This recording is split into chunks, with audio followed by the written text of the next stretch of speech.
Section 1. The letter came on a Tuesday, which Claire would later think was fitting because everything that unmade her life seemed to arrive on Tuesdays. The layoffs, the breakups, the small quiet catastrophes that added up over 34 years to a woman who owned nothing she couldn't fit in one car and belonged nowhere at all. She almost threw it away. It looked like the kind of mail that wanted money from her. Heavy cream envelope, real paper, her name in fountain pen ink, Ms. Claire Bishop, and a return address embossed in the corner, a law firm she'd never heard of in a town she'd never been to. Prescott and Hale, attorneys, Blackwater Hollow. She stood over the recycling bin in her rented studio with the envelope in her hand and the December dark pressing against the window, and something stopped her from letting it fall. Curiosity, maybe, or the particular loneliness of a person who never got real mail, who would take even a solicitation if it had her name written by a human hand. She opened it. Dear Ms. Bishop, it read. We write to inform you of the passing of Mrs. Eleanor Vane, of Vane House, Blackwater Hollow, on the 3rd of December. You are named in her final instructions. Mrs. Vane requested that the reading of her will and the distribution of her estate take place in person at Vane House on the evening of December the 21st, with all named parties present. Your attendance is respectfully required. A room has been prepared for you. Please come alone. Claire read it 3 times. She did not know anyone named Eleanor Vane. She was certain of it.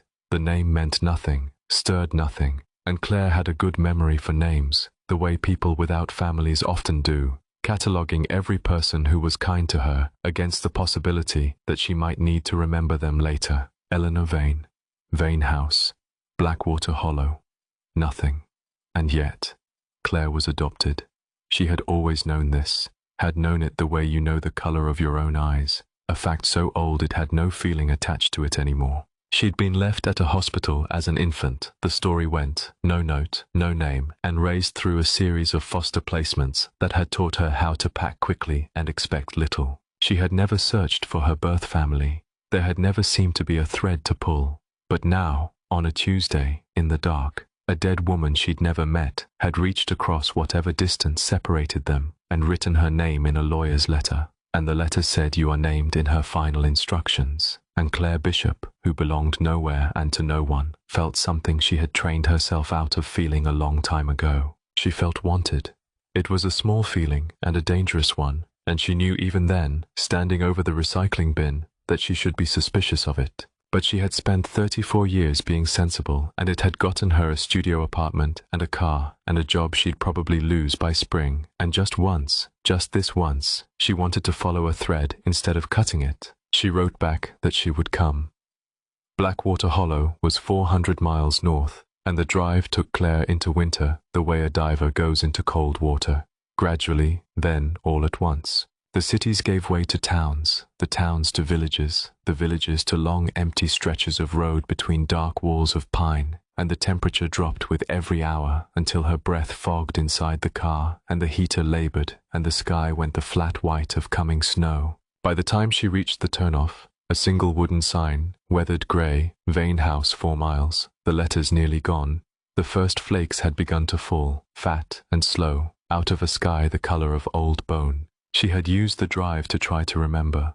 400 miles was a long time alone with your own head, and Claire had spent it turning the name over and over, Eleanor Vane, trying to find the place in herself where it might catch. She had done this before, over the years, reached back past the foster homes, past the first placement she could remember, back toward the blank before, the infancy she had no access to, the hospital where a nameless baby had been left with no note. There was nothing there. There had never been anything there. Her life began at 4 years old, in a stranger's kitchen, being told to call a woman she'd never met Mommy, and knowing even then that she wouldn't stay. That was Claire's earliest memory, the certainty, at 4, that she was somewhere temporary. She had never once been wrong about that. Every place had been temporary, every person, and she had built a self around it, a self that travelled light and expected departure, and it had kept her safe, and it had kept her alone, and now a dead woman was pulling on a thread that led back into the blank, and Claire could not stop her own foolish heart from hoping there was something at the end of it. The road up to the house was not really a road. It was a track, unpaved, climbing through the pines, and Claire's small car struggled on the grade, tires slipping. the snow already gathering in the ruts. She thought about turning back. She thought about it several times, but there was nowhere to turn. The track was too narrow, the pines too close, and so she climbed and climbed, the light failing around her, until the trees fell away and she came out onto a bare hilltop and saw Vane House for the first time. It was enormous, and it was wrong. That was her first thought, and she never entirely lost it. That the house was wrong, in some way she couldn't name. It was old, Victorian or older, all steep gables and dark stone and tall narrow windows, and it sat alone on the crown of the hill, with the snow coming down around it, and not one warm thing about it. The windows were lit, most of them, a dim yellow glow behind old glass, but the light didn't look welcoming. It looked like the light of something with its eyes open, and the house was too big for the family it must once have held, too big for anything. A great dark pile of stone crouched on the hilltop, with the white sky behind it and the black pines below, and Claire sat in her idling car at the edge of the drive and felt, for the first time since the letter, that she had made a mistake. There was a graveyard beside it. She saw it as she pulled closer, a small walled plot to the east of the house, a dozen dark headstones leaning at angles under the snow, the private burying ground of a family that had lived and died on this hill for generations, without ever, apparently, going down into the world to be buried among other people. A family that kept its dead close. Claire looked at the little graveyard and the leaning stones and thought, they never left, not even at the end. They stayed up here on the hill, all of them, together, forever. And she did not know yet why that thought should frighten her, but it did. But the snow was falling harder now, and the light was almost gone, and there was nowhere else to go. So she drove the last 100 yards and parked beside the other cars. 5 of them, she counted. 5 cars already there, dusted with snow, and she gathered her one bag and stepped out into the cold, and the wind took her breath, and the great door of Vane House opened before she reached it, throwing a wedge of dim gold light across the snow. An old man stood in the doorway. He was tall and thin and very upright, dressed in a dark suit that belonged to another century, and his face was long and pale and expressionless, and he looked at Claire the way you look at something you have been expecting for a long time. "Ms. Bishop," he said. It was not a question. "We are glad you've come. The others are already here. I am Mr. Corvin. I keep the house." He stepped back to let her in, and his eyes moved over her, once, top to bottom, and something in them flickered, recognition, or its shadow, and then was gone. "You'll want to warm yourself. Dinner will be served at 8. Mrs. Vane was very particular about dinner." "Mrs. Vane is dead," Claire said, and didn't know why she said it, except that the old man spoke of the dead woman in a way that made her sound present. "Yes," said Mr. Corvin, and closed the great door behind her, and slid a bolt she didn't see but heard, a deep iron sound. "She is. Come in out of the cold, Miss Bishop. It's the last warm night you'll have for a while, if the snow keeps up." The inside of Vane House was warmer than the outside, but not warm. A deep stone chill lived in the walls, the kind no fire could fully drive out, and it was vast and dim and crowded with the accumulated weight of a family that had lived here a very long time. Portraits climbed the walls of the great hall, generations of Vanes in dark clothes, with the same long pale faces, watching Claire pass with painted eyes. Furniture loomed under dust sheets in rooms she glimpsed through open doors, and everywhere, on every surface, were clocks, mantel clocks, wall clocks, a great-grandfather clock at the foot of the stairs, all of them ticking, all of them, Claire noticed, showing exactly the same time, as if someone went through the house each day and set them all in unison. Mr. Corvin led her to the drawing room, where the others were. There were 6 of them, and they turned when she entered, and Claire felt the full weight of 6 strangers' attention land on her at once, and it was not friendly. They were arranged around the room in the careful non-arrangement of people who don't know each other and don't want to. A man by the fire, a woman on the settee, 2 more standing apart, a young man in the corner, an older woman in a wingback chair, and they looked at Claire with the wary appraisal of animals sizing up a newcomer, and under the wariness, in more than one face, was something else, the same flicker she'd seen in Corvin's eyes, as if they knew her, as if they'd been waiting for her specifically, and her arrival confirmed something they'd hoped wasn't true. Claire would learn their names over the course of that first long evening, and she made herself learn them carefully, the way she learned all names, because names were what she had instead of history. The man by the fire was Ashford, Gerald Ashford, a property developer from the south, loud and expensive and frightened underneath in a way he worked hard to hide. The sharp-tired woman on the settee was Diane, something in finance, twice divorced, watchful. The two standing apart were a married couple, the Hallorans, Peter and Ruth, who held themselves slightly away from the others and slightly away from each other, a couple who had come for the money and were already regretting it. The young man in the corner was barely more than a boy, 22 or 3, pale and jittery, who gave his name as Tom and then said almost nothing else all night, his eyes moving constantly to the windows and the doors. And the old woman in the wing-back chair, the one whose wet, strange eyes had fixed on Claire. She was the oldest of them by far, 80 at least, tiny and bird-boned, and her name was Margaret, and she watched Claire across the room with an intensity that was almost unbearable, the way you watch a person you have grieved for and never expected to see again. "Well," said the man by the fire, breaking the silence. He was 50-ish, expensive-looking, with the florid confidence of a man used to being the most important person in any room. "That's 7 then. Corvin, that's all of them?" "That is all of them, Mr. Ashford," said Corvin from the doorway. "Then perhaps someone can tell me," said the man, Ashford, turning his attention back to the room at large. "What in God's name we're all doing here? I've come 400 miles on the word of a lawyer. I never met the old woman in my life, and I'd like to know why a stranger's death requires my physical presence in a house at the end of the earth in the middle of a blizzard." "We're relatives," said the woman on the settee. She was younger, 40s, sharp-featured and tired-looking, with the brittle poise of someone holding herself together by will. "That's what the letter said, all of us, named in the will, which means the old woman had money, and money means it's worth 400 miles. She looked around the room, and her eyes were calculating, and they stopped on Claire. "Though I'll admit I didn't know I had this many cousins. Did any of you know each other before this?" A silence, headshakes. They were all strangers then. 7 people summoned from the corners of the country by a dead woman none of them had known, related by blood they couldn't trace, gathered in a freezing house as the snow sealed the only road. "I'm Claire," Claire said, because someone had to, and because the silence had become unbearable. "Claire Bishop. I didn't know Eleanor Vane either. I'm adopted. I don't know why I'm here." Something moved through the room at that word. Adopted. Claire felt it. A shift. A tightening, several of them exchanging glances they thought she didn't see. The older woman in the wing-back chair, who had not spoken, leaned forward slightly, and her eyes on Claire were wet and strange, and her lips moved as if she were about to say something, and then Ashford spoke over her. "Adopted. Wonderful. So we don't even know that you're really one of us." He said it dismissively, but there was an unease under it. For all we know, the old crone summoned a houseful of strangers for her own amusement. Well, I for one intend to hear the will read, collect whatever's coming to me, and leave the moment the snow clears. "Corvin, when is the will read?" "After dinner," said Corvin.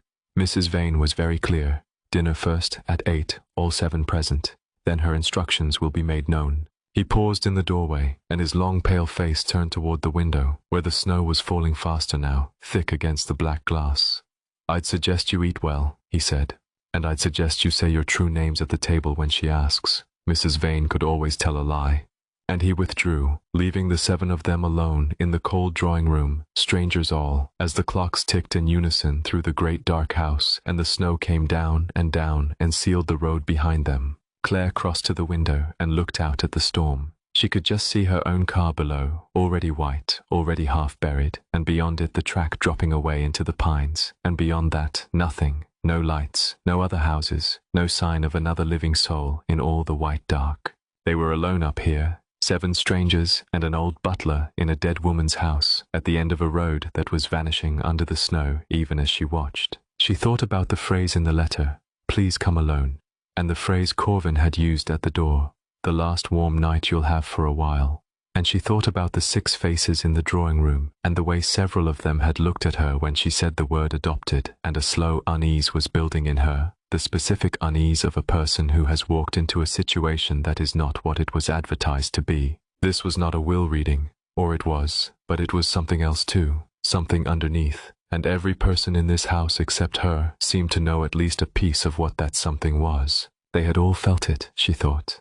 That was why Ashford was frightened under his bluster, why the boy Tom watched the doors, why the couple held themselves apart. They had all arrived expecting money and found instead this: the cold, the clocks, the graveyard, the old man who spoke of the dead as if they were listening, and they had all understood, the way you understand weather, that they had come somewhere they should not have come. Behind her, one of the clocks began to chime, and then another, and then all of them, all through the house, chiming the half-hour in a ragged, overlapping chorus. And Claire, watching the snow, happened to glance at the clock on the drawing-room mantel as it chimed, and felt a small cold finger touch the back of her neck. It was 7:30, but the clock's hands did not read 7:30. Every clock in the house, she would realize later, chimed the correct hours and half-hours all evening, except that their hands all pointed, always, without exception, to the same wrong time, a time that never changed no matter how long you watched. 3:07. She looked more closely, certain she was mistaken, certain it was a trick of the dim light or her own tired eyes. But the mantel clock's hand sat frozen at 3:07, even as its mechanism chimed the half-hour, even as she could hear it ticking, the second hand sweeping steadily around and around a face whose hour and minute hands never moved. It was not stopped, it was running. It was simply running at a time that was not the time, keeping some other schedule, counting towards something that had already happened, or was always about to. The hour, though Claire did not know it yet, at which Eleanor Vane had died. And the hour at which, for the next 7 nights, the house would require them all at the table. Claire turned away from the clock and found the old woman, Margaret, watching her from the wing-back chair, watching her look at the clock. And when their eyes met, the old woman did not look away, as the others had. She held Claire's gaze, and her thin lips moved, and though no sound came out, Claire could read the shape of the words the old woman formed, silently, across the cold drawing-room, with something that might have been warning and might have been grief. You shouldn't have come, child. Of all of them, not you. Section 2. Dinner was served at 8, in a dining room built for 40, at a long table set for 7. Claire had spent the intervening half-hour in the room they'd given her, a cold, high-ceilinged chamber on the second floor, with a 4-poster bed and heavy drapes and a fire that Corvin had lit but that could not warm the stone, and she had used the time to be sensible. She had told herself that old houses were strange, that grief made people odd, that the clocks were an eccentricity, and Margaret was senile, and the flicker in everyone's eyes was her own loneliness, projecting meaning onto strangers. She had almost succeeded. The room, she'd noticed, had been prepared for her specifically. That was the thing that pricked at her. On the writing desk by the window, someone had laid out fresh towels, a carafe of water, a small vase of dried flowers, and a photograph in a silver frame turned face down. She had picked it up and turned it over and found a picture of a garden, an old formal garden with a fountain, and 2 small children standing by the fountain in summer clothes, squinting at the camera,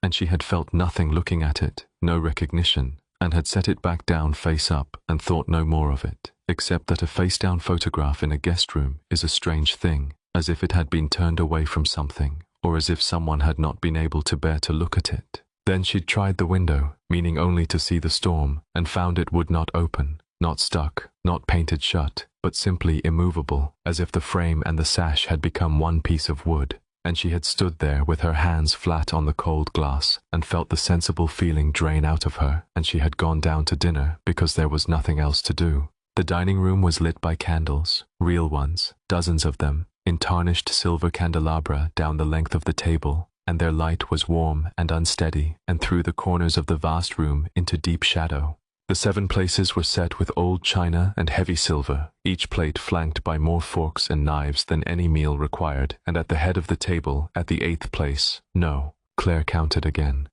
There was no 8th place. The table was set for 7, 3 down each long side and 1 at the foot, and the head of the table, where the hostess would sit, was bare. No chair, no plate, just the empty end of the long table, and beyond it the tall dark windows full of falling snow. They took their seats without discussing it, the way people do, each finding a place and settling into it as if it had been assigned. Claire ended up in the middle of one long side, with the sharp-faced woman Diane on her left and the silent boy Tom on her right. Across from her sat the old woman, Margaret, who had not stopped watching her, and who now, up close in the candlelight, looked even older and even sadder, her small hands trembling faintly on the white cloth. Corvin served them. He moved around the table with a wheeled cart, ladling soup from a tureen, and the soup was good, rich and hot, the first warm thing Claire had felt since she arrived, and for a little while the 7 of them ate in a silence broken only by the small sounds of spoons and the wind in the chimneys and the ticking of the clocks in the other rooms. Ashford drank wine, a great deal of it, and grew redder. The Hallorans murmured to each other. Diane watched everyone, and Claire, warmed a little by the soup and the candlelight, let herself relax by a single degree, and that was when she noticed the 7th place, not her own, the other one. There were 7 of them at the table, and 7 places set, and she counted the people: Ashford, Diane, the 2 Hallorans, Tom, Margaret, herself, 7, and then she counted the plates, and there were 8. She counted again, twice, to be sure.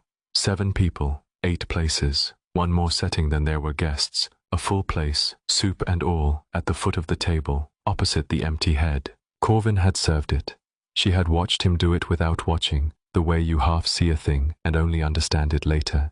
He had ladled soup into the 8th bowl and set out the 8th setting silver and stepped back, and now there was a place at the table, laid and served and steaming faintly in the candlelight, with no one sitting at it. "Excuse me," Claire said. Her voice sounded strange in the vast room. "There's Mr. Corvin. There's an extra place." The others looked up. The talking stopped, and Claire watched them all count, one after another, watched the same slow arithmetic move around the table and land on the same wrong answer, and watched the candlelight comfort go out of every face at once. "There's 7 of us," said Diane slowly, "and 8 plates." "Mrs. Vane's instructions," said Corvin from the shadows by the wall, where he had withdrawn to stand. "The table is always laid for the family, all of the family." He did not elaborate. He simply stood there, hands folded, his long pale face lit from below by the candles, and the 8th place steamed at the foot of the table, and no one touched their soup again. "Who is it for?" Tom said. It was almost the first thing the boy had said all evening, and his voice cracked on it, young and frightened. "The extra place. Who's supposed to sit there?" "Someone who is already seated," said Corvin. The boy looked at the empty chair, the full bowl, the steam rising off soup that no living hand had disturbed, and he made a small sound and looked away, and did not look at the foot of the table again for the rest of the meal. None of them did, quite, but Claire found her eyes drawn back to it, again and again, the way your tongue finds a broken tooth. The empty chair that was not quite empty, the place that was set for someone, the soup that steamed and steamed as if something warm sat over it, breathing. Once, in the wavering candlelight, she thought she saw the surface of the soup in the 8th bowl move, a small ring spreading out from the center, the way liquid moves when someone leans close over it, or breathes on it, or dips a spoon, and she looked away fast and did not look back and told herself it was the draught. There was no draught. Every window in the house was sealed. She knew that now. They were on the fish course, which no one ate, when the recording began. There was no visible source. That was the thing Claire would remember afterward when she tried to explain it to herself. No speaker, no device, no old tape machine wheeled in on a cart. The voice simply arrived, filling the dining room, coming from everywhere and nowhere, from the walls and the candle flames and the cold air itself. A woman's voice, old and dry and precise, with an underlying music in it. The voice of someone who had been beautiful once and clever always, and was neither warm nor cruel, but something more patient than both. "Good evening," said the voice of Eleanor Vane, "and welcome home." The 7 of them froze around the table. Ashford's wineglass stopped halfway to his mouth. Tom's chair scraped as he half rose, and then, finding nowhere to go, sat back down. Margaret closed her eyes, and the voice went on, unhurried, as if it had all the time in the world, which, Claire would come to understand, it did. "If you are hearing this, then you have come, all 7 of you, as I knew you would. Greed is very reliable. I counted on it, and it did not fail me. You came 400 miles for a dead woman's money, and I thank you for it, because it means you are here, in this house, at this table, where you belong, where you have always belonged, though you never knew it." "What is this?" Ashford said, to the room, to the voice. "Corvin, what is this? Is this a recording? How is she?" "Be quiet, Gerald," said the voice of Eleanor Vane, and Ashford went white and silent, because the voice had answered him, had used his name, had responded to his interruption, a recording that could not possibly have known what he would say, and yet had said, "Be quiet, Gerald," at the exact moment he needed quieting. "You always did talk when you should listen. Your grandfather was the same. It's why he died the way he did, but we'll come to that." The candles guttered, all of them at once, as if a door had opened somewhere, though no door had opened. "You are all my blood," said Eleanor Vane.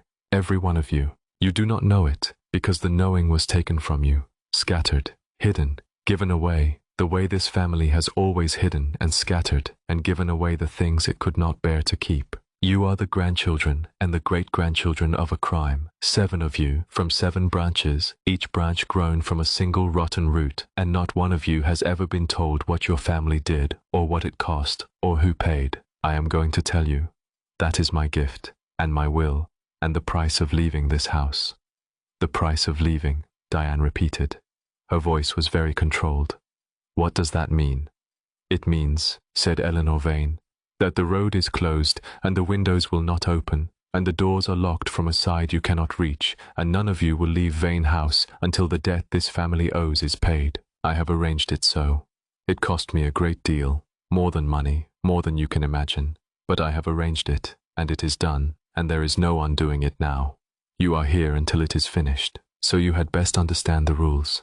And then Eleanor Vane, dead these 18 days, explained the game.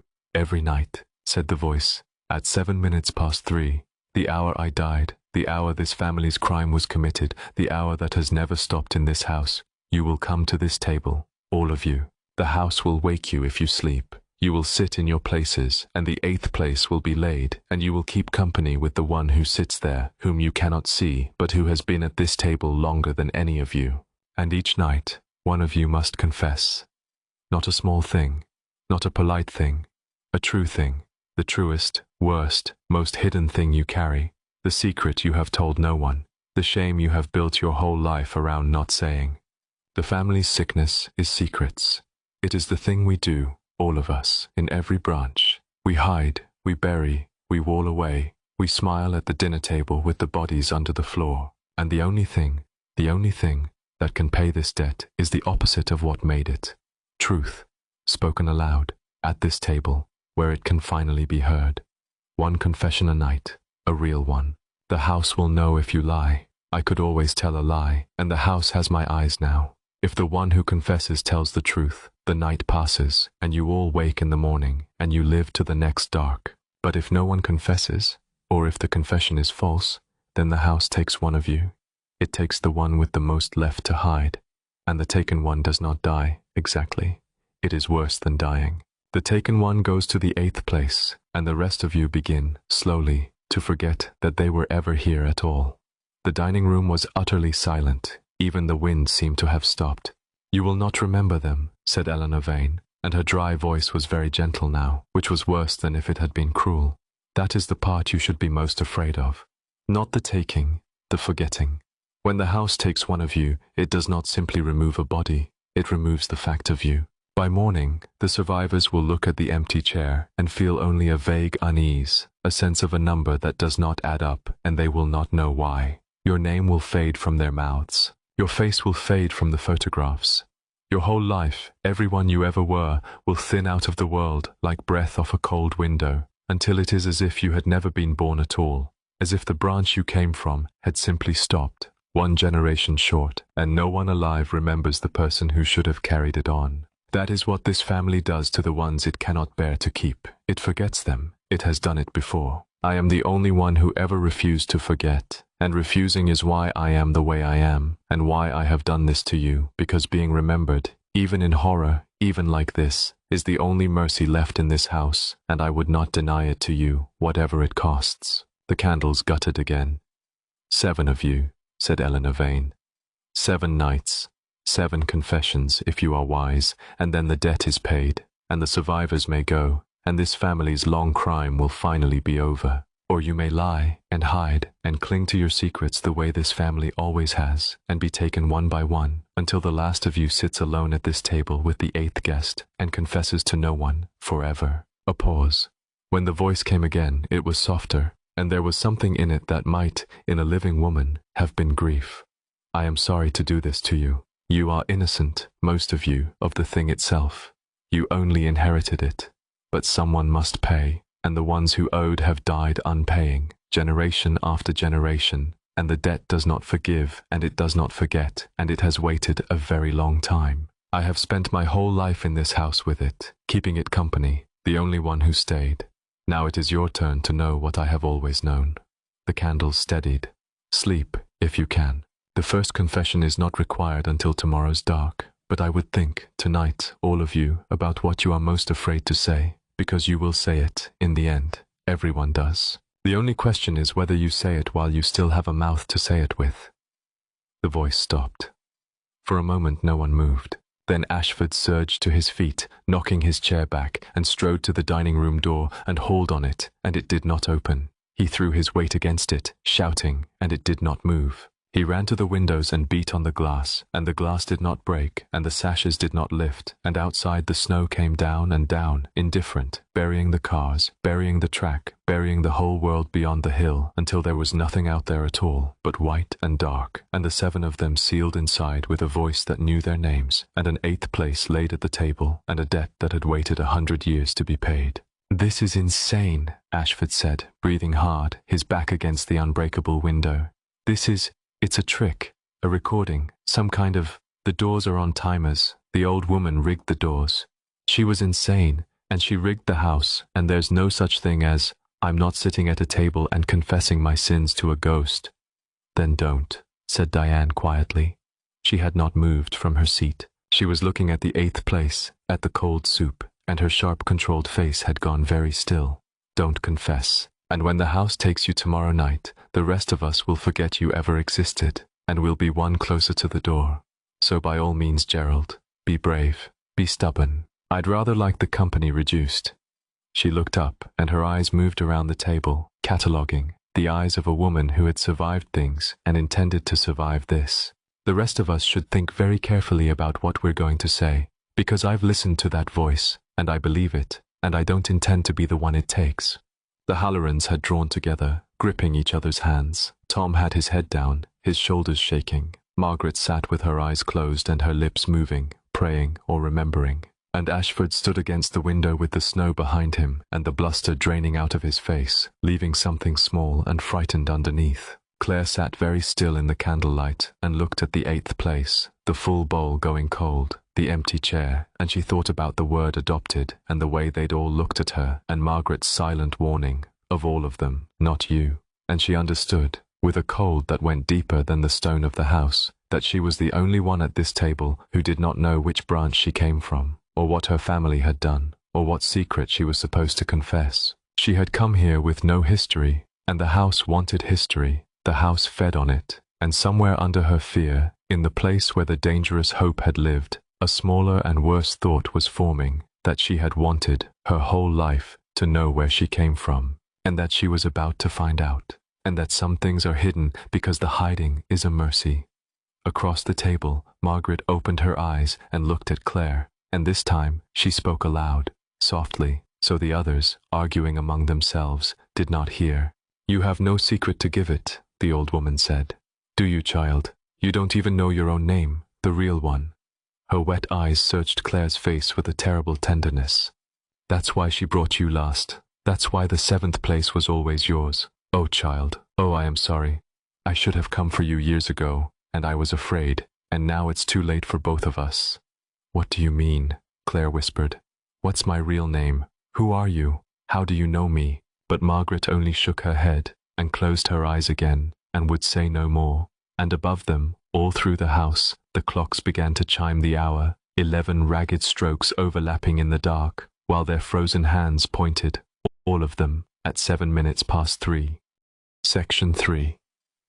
Claire did not mean to sleep, but the house put her to sleep, and then the house woke her. She had lain awake for hours in the cold 4-poster bed, listening to the storm and the ticking of the clocks and the small sounds of the old house settling, turning Margaret's words over and over. You don't even know your own name, the real one, and trying to make a plan, the way she always did, the sensible reflex reasserting itself even here. In the morning, she'd decided she would find Margaret alone and make her explain. She would search the house for records, papers, anything about the family. She would find out who she was, and once she knew, she would understand what the house wanted from her, and understanding was the first step to surviving anything. She had survived a great deal by understanding it. She would survive this too. There was a comfort in the planning, and Claire clung to it, because underneath the planning was a thing she did not want to look at. Margaret had said the 7th place was always yours, and the house had laid an 8th place for someone already seated, someone at the table longer than any of them, 7 living guests, 1 dead one. And Claire, the 7th, the last to be summoned, the one with no name. She kept trying to fit herself into the pattern and kept finding that there were 2 empty spaces in it, the 7th chair and the 8th place, and that she did not know, in the cold dark of that first night, which one was truly meant for her. She told herself that was fear talking. She told herself she was a living woman who had driven here in her own car, who had a birth certificate somewhere with a hospital's name on it, who was as real and warm and alive as anyone. She told herself all of it, and none of it reached the cold place under her ribs where the question sat. If you have no name, are you one of the 7, or are you the 8th? That was her last thought before the warmth came up over her like water, sudden and total, and she slept, and then she was awake, and she was standing. She did not remember getting up. That was the horror of it, the seamlessness. One moment she was asleep in the bed, and the next she was on her feet in the dark hallway outside her room, barefoot on the cold boards, in her nightclothes, with no memory of rising or opening the door or walking out, and her body was moving without her, carrying her down the hall toward the stairs, the way her feet had once carried her to the swings, the body obeying something the mind had no part in. She tried to stop. She could not stop. She could feel her own legs walking and could not make them cease, and the terror of that, of being a passenger in her own body, walking through a dark house toward a table she did not want to reach, was worse than anything the voice had said. The others were on the stairs.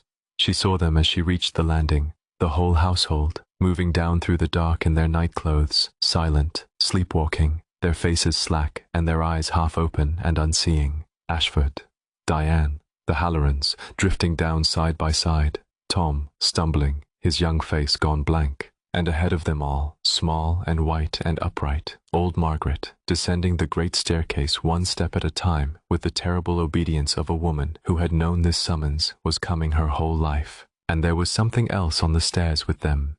Claire saw it only at the edge of her vision, and only for a moment, and afterward she was never sure.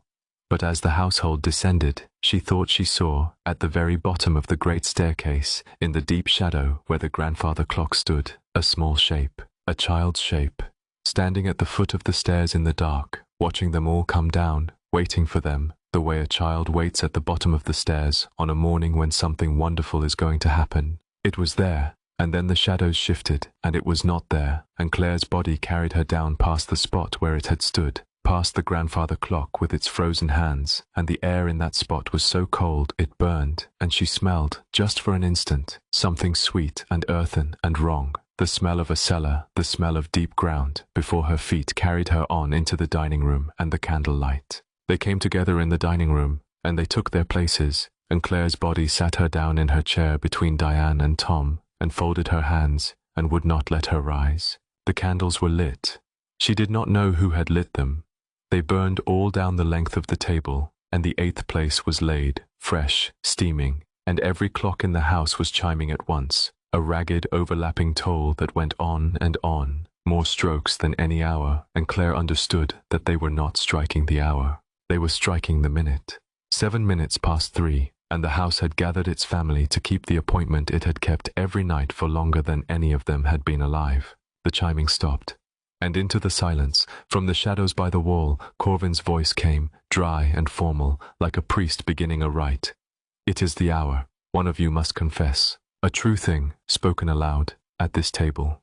Who will speak?" No one spoke.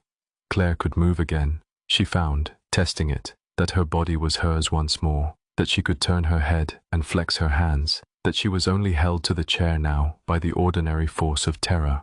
The others were waking too, coming back into their faces, looking around the candlelit table with the dawning horror of people who have been walked through the dark like puppets. Ashford was breathing hard.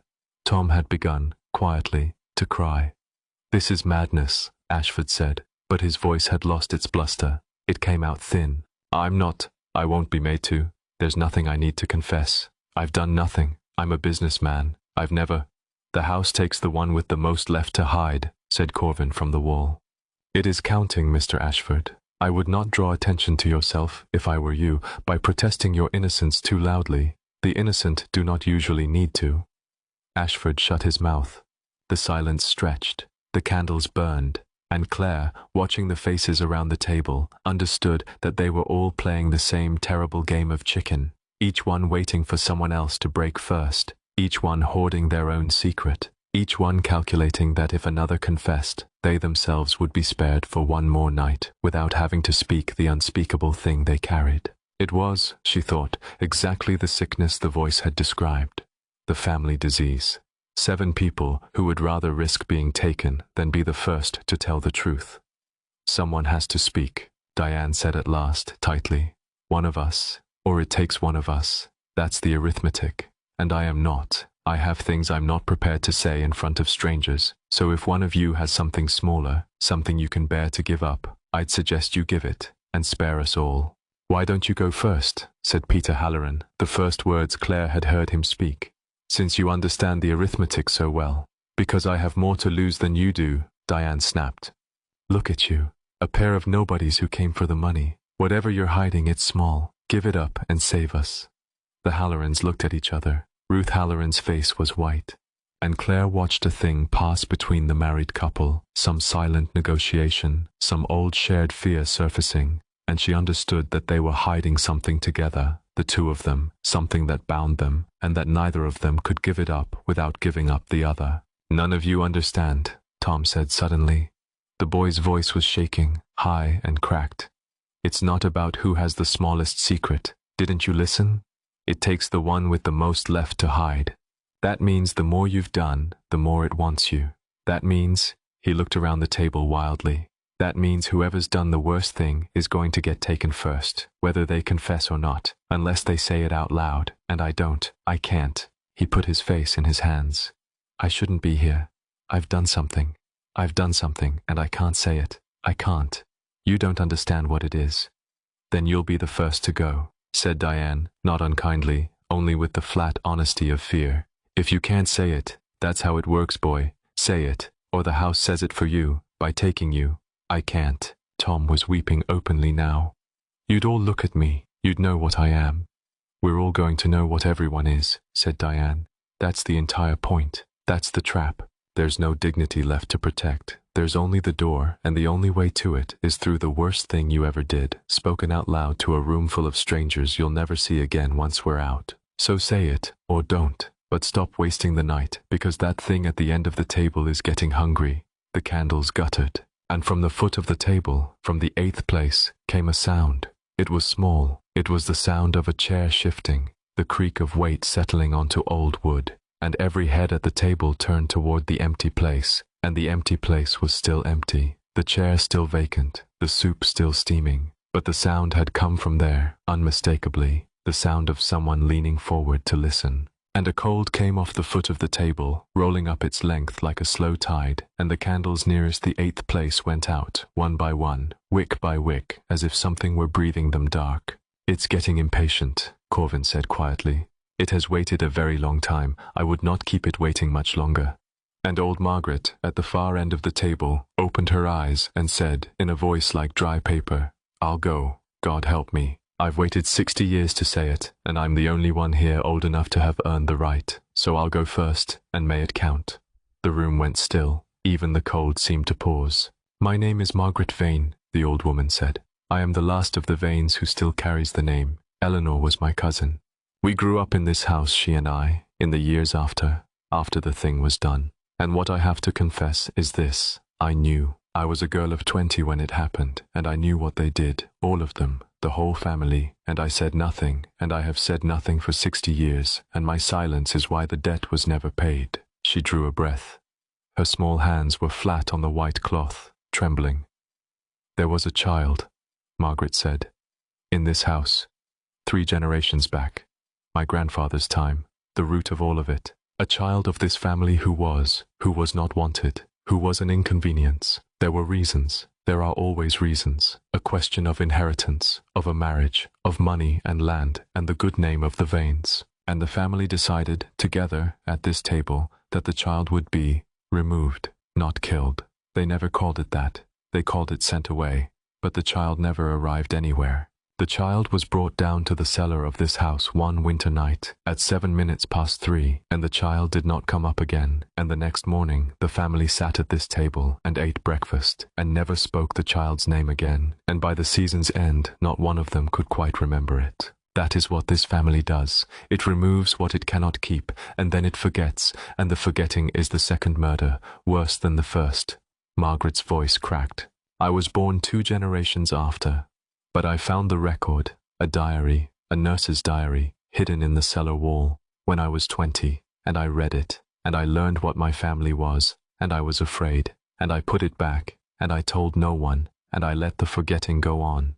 Eleanor found it too, later. It broke her. She spent her whole life down here with it, with the child, the only one who would sit with the 8th place, the only one who refused to forget. And she died at 3:07 at this table, keeping the child company, and now she has made us all do what I was too afraid to do 60 years ago, to remember, to say aloud that there was a child, and the child was murdered, and this whole family was built on the forgetting of it. She stopped, and her old face worked, and for a moment Claire thought she would not go on. But she did. And I will tell you the worst of it, Margaret said, quieter now. The part that is truly mine, the part that is my confession, and not just the family's. The nurse's diary named the child. All those years the family had forgotten, but the diary remembered. The name was right there in ink, and I read it, at 20, and I could have said it. I could have spoken the child's name aloud and started to undo the forgetting 60 years ago, and I did not. Because if I said the name, then the child would be real again, and if the child was real, then the murder was real, and if the murder was real, then everything I had, this house, the name Vane, the money that raised me, the whole comfortable life built on that small buried body, all of it was blood. And I was 20, and I was a coward, and I wanted my life more than I wanted the truth. So I closed the diary, and I put it back in the wall, and I let the child stay forgotten, and I have lived 60 years in this house, with the name I would not say pressing on me every single night at 3:07. That is my confession. Not that I knew the name, and chose my own comfort over speaking it. God forgive me. I cannot even say it now. Eleanor could. Eleanor said it every night at the end. But I have carried my cowardice too long, and it has grown into me, and I cannot pull it out even to save my own soul. Her wet old eyes lifted. That is the truest thing I have. I knew the child's name, and I let it be forgotten to keep my life. The silence after was absolute. And then, slowly, the cold at the foot of the table drew back. The candles that had gone out flickered, and one by one relit themselves, small blue flames swelling to yellow, and the sound came again from the 8th place, not the creak of leaning forward now, but something softer, a small exhalation, almost like a sigh of something eased, and Corvin bowed his head. The house accepts it, he said.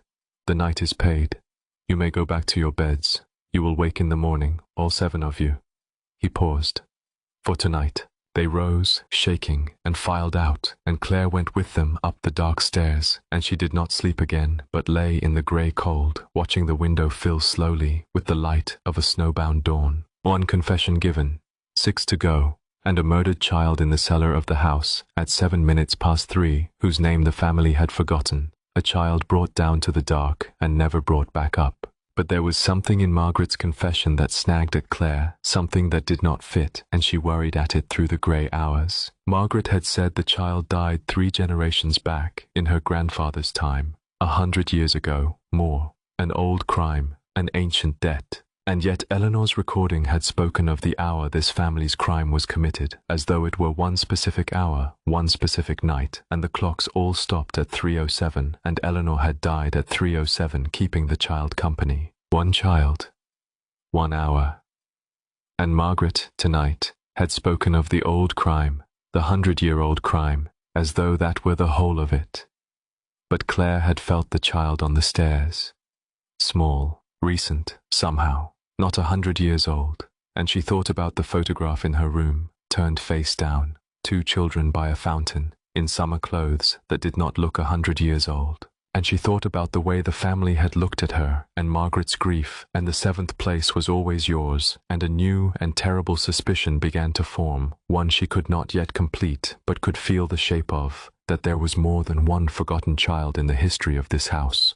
That the family had done its terrible thing not once, 100 years ago, but again, more recently, within living memory, within Margaret's grief and Eleanor's guilt, and that the recent child, the second erasure, the one nobody had confessed to yet, was somehow the one the house wanted most, was somehow connected to a woman who had been left at a hospital as a nameless infant 34 years ago and raised in foster homes and summoned back, at last, to a table with an empty place. She thought of the 8th place at the table. She thought of Margaret's words to her. The 7th place was always yours. And she thought, with a slow horror that would not let her rest, that she had come to this house with no name and no history, and that somewhere below her, in the cellar, in the cold, there was a child this family had unnamed, unremembered, erased, and that the house had summoned her, specifically, last, the 7th guest, to a table with an 8th place that had been waiting, all this time, for someone to come home and remember who they were.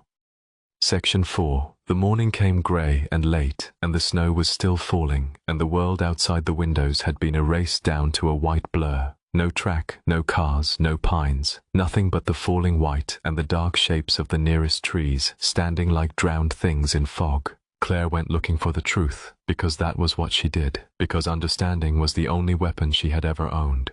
The house by daylight was less overtly terrible than by night, but somehow worse. The candles were out, the shadows had retreated, and what was left was simply cold, and vast, and old, and full of the accumulated evidence of a family that had lived and died here for 200 years without ever letting anyone go. She walked its corridors, while the others kept to their rooms or huddled in the drawing room over a fire that did not warm them, and she catalogued it. The portraits, the dust-sheeted furniture, the endless clocks all frozen at 3:07. The locked doors, the long galleries where generations of veins looked down from the walls with the same long pale faces. She was looking for two things: the nurse's diary Margaret had spoken of, hidden in the cellar wall, and the family records, whatever they were, whatever would tell her who she was. She did not go to the cellar. She could not make herself go to the cellar, not yet, not with the memory of the child shape at the foot of the stairs still fresh. So she started with the library.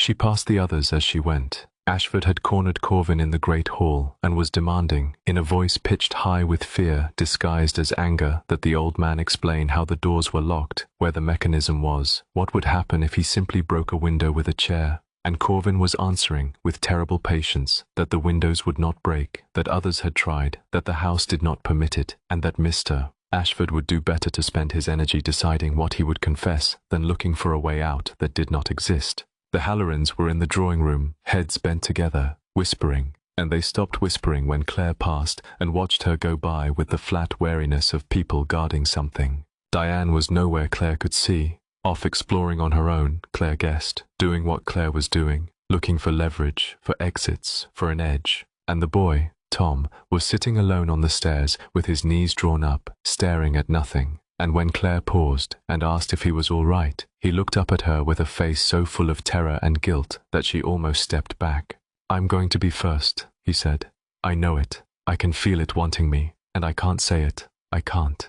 And Claire, who did not yet know what he'd done, had no comfort to give him, and went on to the library and would think of that moment for the rest of her life. It was a great cold room lined floor to ceiling with books no one had read in decades, and among them, on a high shelf, she found the family albums, a row of them, leather-bound, generations of vain photographs pasted onto black pages in white ink. She took them down and spread them on the long table and turned the pages, looking for herself, looking for anyone, looking for the two children by the fountain. The old photographs were what she expected, stiff Victorian family groups, unsmiling, the dead posed among the living in the way of old portraits. But as the albums moved forward in time, the clothing changing, the photographs warming from sepia to grey to colour, Claire began to notice something wrong with them. Gaps. Not missing pages. The pages were all there, but on the pages, here and there, were photographs with people cut out of them. Not torn, cut, carefully, with scissors, a clean silhouette removed from a family group, leaving a person-shaped hole with the background showing through. And beside some of the holes, in the white ink, were captions that no longer matched the pictures. Summer, the whole family under a photograph with a gap where someone had stood. The children at the fountain under a picture of a single child beside a fountain, with a clean-cut hole beside her where a second child should have been. The family had done it to their own albums, had cut the forgotten ones out of the pictures the way the house cut them out of memory. Generation after generation, a scissors and a steady hand, removing the unkept from the record so that even the photographs forgot. Claire turned the pages slowly, and the cutting grew more frequent as the albums moved forward in time, as if the family had gotten more practiced at it, more efficient, more willing. Here a christening with a hole where a godparent should stand, here a wedding with the bride oddly alone, a groom-shaped absence beside her. Here a whole page of a summer party, a dozen guests, 3 of them scissored out, 3 clean silhouettes of nothing among the smiling dead. And she understood that she was looking at the physical record of the family's true history, not the crimes themselves, which were hidden, but the erasing of them, the patient, methodical unpersoning that was the family's real inheritance. They did not merely kill what they could not keep. They unmade it. They went back through the evidence of a life and removed the person from it, picture by picture, until the only proof that someone had existed was the person-shaped hole where the proof used to be. And even the holes, Claire thought, would be forgotten in time. A gap in an old photograph. Who could say what it meant? Who could say anyone had ever stood there at all? And on the last page of the most recent album, the color photographs, 30 years old at most, Claire found the fountain again. The formal garden, the stone fountain, summer light, and 2 small children standing beside it, squinting at the camera in the exact pose of the face-down photograph in her room. Except that in this one, in the album, one of the 2 children had been cut out, a clean silhouette, a person-shaped hole, and beside it, a single small girl of 3 or 4, dark-haired, squinting, alone where she should not have been alone, and under it, in white ink, in a shaking hand quite unlike the neat captions elsewhere, someone, Eleanor, Claire thought, it had to be Eleanor, had written not a caption, but a sentence. I could not cut her out. So I turned the other one face down instead. Forgive me, I tried to keep at least one of you. Claire found Margaret in the conservatory, a glass room at the back of the house where dead plants stood in pots and the snow pressed white against every pane, and the old woman was sitting alone in a wicker chair looking out at the storm, and she did not seem surprised when Claire came in with the album in her hands. You found the pictures, Margaret said. I wondered if you would. You have her look about you, the looking. Eleanor had it. She could never leave a thing unknown either. It's what killed her in the end, knowing everything and being able to save no one. Tell me who I am. Claire set the album down on the table between them, open to the fountain, to the girl, and the person-shaped hole. You said the 7th place was always mine. You said I don't know my real name. This is me, isn't it? This little girl. And someone was cut out standing next to me. Who was it? Who am I? Margaret looked at the photograph for a long time. Her small hands were folded in her lap, and outside the snow came down, and when she finally spoke, her voice was very tired, the voice of a woman setting down a weight she had carried past the point of being able to feel it. 30 years ago, Margaret said, there was a woman in this family, Eleanor's daughter, my great-niece. She was young, and she was not married, and she had children, twins, 2 little girls. And the family... The old woman's mouth twisted. The family did what this family always does. The children were an inconvenience, a scandal, an obstacle, a threat to the arrangements that had been made for the daughter, the marriage, the money, the good name. And the family gathered, as it had gathered before, 3 generations before, and it decided. The children were to be removed, both of them, sent away, they said, the way they always said it. Both of them, Claire whispered. But Eleanor could not do it twice. Margaret's eyes were wet and fixed on the snow. She had lived her whole life with the first child, the one from her grandfather's time, the one in the cellar. She had sat with the 8th place at the table for 60 years, and when they came to do it again, to take the twins down to the cellar at 7 minutes past 3, she could not, she would not, let it happen a second time, so she made a bargain with the family. A terrible bargain.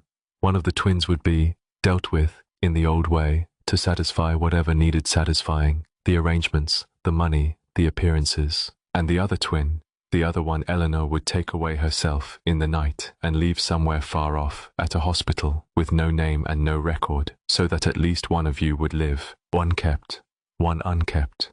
She could not save you both. She saved half of you, and she spent the last 30 years of her life unable to forgive herself for the half she couldn't save, and for the half she saved by erasing, because a child with no name and no history is only half saved, is only half a person, is a girl who grows up belonging nowhere. Because half of her is still in the cellar, Claire said. Her voice did not sound like her own. That's the 8th place. That's who's been at the table longer than any of us. My sister, my twin. Margaret closed her eyes and did not deny it. Claire sat down because her legs would not hold her. 34 years of not belonging, of temporary rooms and temporary people, of sleeping on one half of every bed she'd ever owned, of the aching sense that something was missing that she had no word for. And here, in a freezing glass room at the back of a dead woman's house, it resolved itself into a single, unbearable fact. She had been born a twin, 2 little girls, 2 halves of one thing, and the family had split them like kindling, one kept in the cold to satisfy the debt, one cast out into the world with her name torn off, and Claire had spent her whole life being the cast-out half, missing the sister she wasn't allowed to remember, incomplete in a way no relationship and no home had ever filled, because the thing she was missing was not a thing that could be replaced. It was a person. It was the other half of the fountain photograph. It was the small dark shape at the foot of the stairs. She's been alone, Claire said, for 30 years, in the cellar, in the cold, alone. The tears came, and she let them. While I got to grow up, while I got a life, even a bad one, even an empty one, I got one, and she got the dark, and neither of us ever knew about the other. She knew, Margaret said softly. That's the cruelty of it. The one in the cellar remembers. They always remember, the taken ones. It's the ones left behind who forget. Your sister has known about you every day for 30 years, has known there was another half of her, out in the warm, living, and she has waited. That is what the 8th place is, child. It is 30 years of waiting, and now you have come, and she knows you have come, and she is not going to want to be alone again. What was her name? Claire said. My sister, the one they kept, the one they put in the cellar. What was her name? I don't know, Margaret whispered. That's the horror of it, child. I don't know, because the house took it, the way it takes them all. Eleanor knew. Eleanor was the only one who refused to forget, and Eleanor is dead. The name is gone. Your sister has been in the cellar for 30 years with no name, forgotten by everyone alive, and that is why the house has done this. That is why Eleanor arranged the game, to make the family remember, to force the name back into the world before the last person who might recover it is gone. She opened her eyes, and they were terrible with grief. And you are the only one who can, because it was your name too once, before they split you.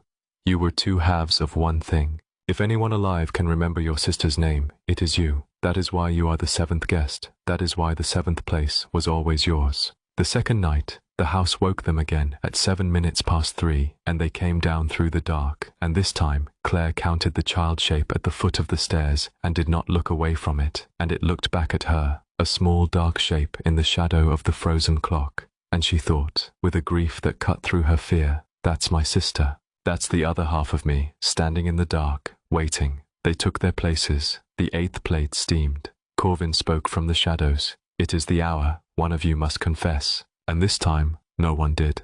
The standoff stretched longer than the first night, and colder. Margaret had spent her confession. She sat silent, spent, with nothing left to give. Ashford blustered, and then went quiet. Diane's jaw was set. The Hallorans gripped each other's hands and said nothing, their shared secret locked between them. And Tom shook and wept and opened his mouth and closed it and could not say the thing he carried. The cold came up the table, the candles began to go out, and the sound from the 8th place changed. The small sigh became a slow, indrawn breath, the sound of something rising, something reaching, and the temperature dropped so hard that frost bloomed across the silver and the water glasses cracked, and Corvin said, very quietly, "It is choosing. When no one confesses, it chooses. It takes the one with the most left to hide." "Wait," Tom said.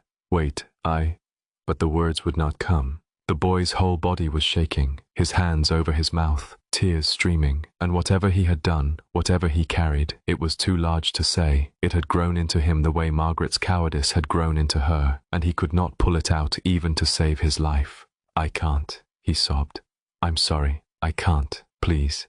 And then, in a rush, as the cold reached the edge of his chair, he tried. Claire heard him try, heard the beginning of it torn out of him. I killed. There was a girl. There was an accident. I was driving, and I left her. I left her there, and I never told anyone. I let them think. But it came too late, and it came half-formed, and the house had already begun, and Claire understood that a confession only counted if it was chosen, given freely, not dragged out at the last instant by terror. The house did not want the words wrung from a person in the final second. It wanted them offered, and Tom had waited too long, had hidden too well, and the offering came a breath after the taking had begun, and a breath was too late. The cold reached him. Claire saw it happen and would never be able to fully describe it. The boy did not vanish in a flash or a scream. He simply went. The cold rolled over him where he sat, and the candlelight seemed to bend around him, and his weeping grew faint and fainter, as if he were receding down a long corridor while sitting perfectly still, and then his chair was empty, not knocked back, not disturbed. Simply empty, the cushion uncreasing, as if no one had sat there. His water glass still cracked, but his place setting somehow already gone, cleared, absent. And the 8th plate at the foot of the table, Claire saw, was fuller than it had been, steaming harder, warmer, as if it had just been fed. And there was one more thing, the thing Claire would carry with her, the thing worse than the vanishing. In the last instant, as the boy received down that long, invisible corridor, she heard, very faint, from the direction of the 8th place, from the cold end of the table, a small sound of welcome. A child's voice, soft and glad, the voice of the thing that had been alone at the table for 30 years, saying, to the boy arriving in the dark beside it, the loneliest words Claire had ever heard, "Now, there's 2 of us." "Who?" said Ashford into the silence, and his voice was strange, groping. Wasn't there someone? I thought there was." He looked at the empty chair between Diane and the place where Tom had been, and his face was blank with a confusion that was already smoothing over into nothing. I lost my thought. What was I saying? "There were 7 of us," Diane said slowly. She was staring at the empty chair too. "Weren't there?" "I keep thinking. No. 6. There were 6 of us." "Weren't there always 6? She pressed her hand to her forehead. "Why do I feel like I'm forgetting something?" And Claire, watching in horror, understood that she alone still remembered, that she was holding the boy's name in her mind by main force. Tom. His name was Tom. He was young. He watched the doors. He couldn't say what he'd done. While all around her, the others' faces went smooth and blank, the memory of him thinning out of them like breath off cold glass, exactly as Eleanor had promised. By morning, they would not know he had ever existed. By morning, there would have always been 6. 6 of us, Claire thought, gripping the name Tom like a rope over a dark drop, and the 8th place fuller than before. And me, still the 7th, still remembering, still the only one who can't forget. And she understood why.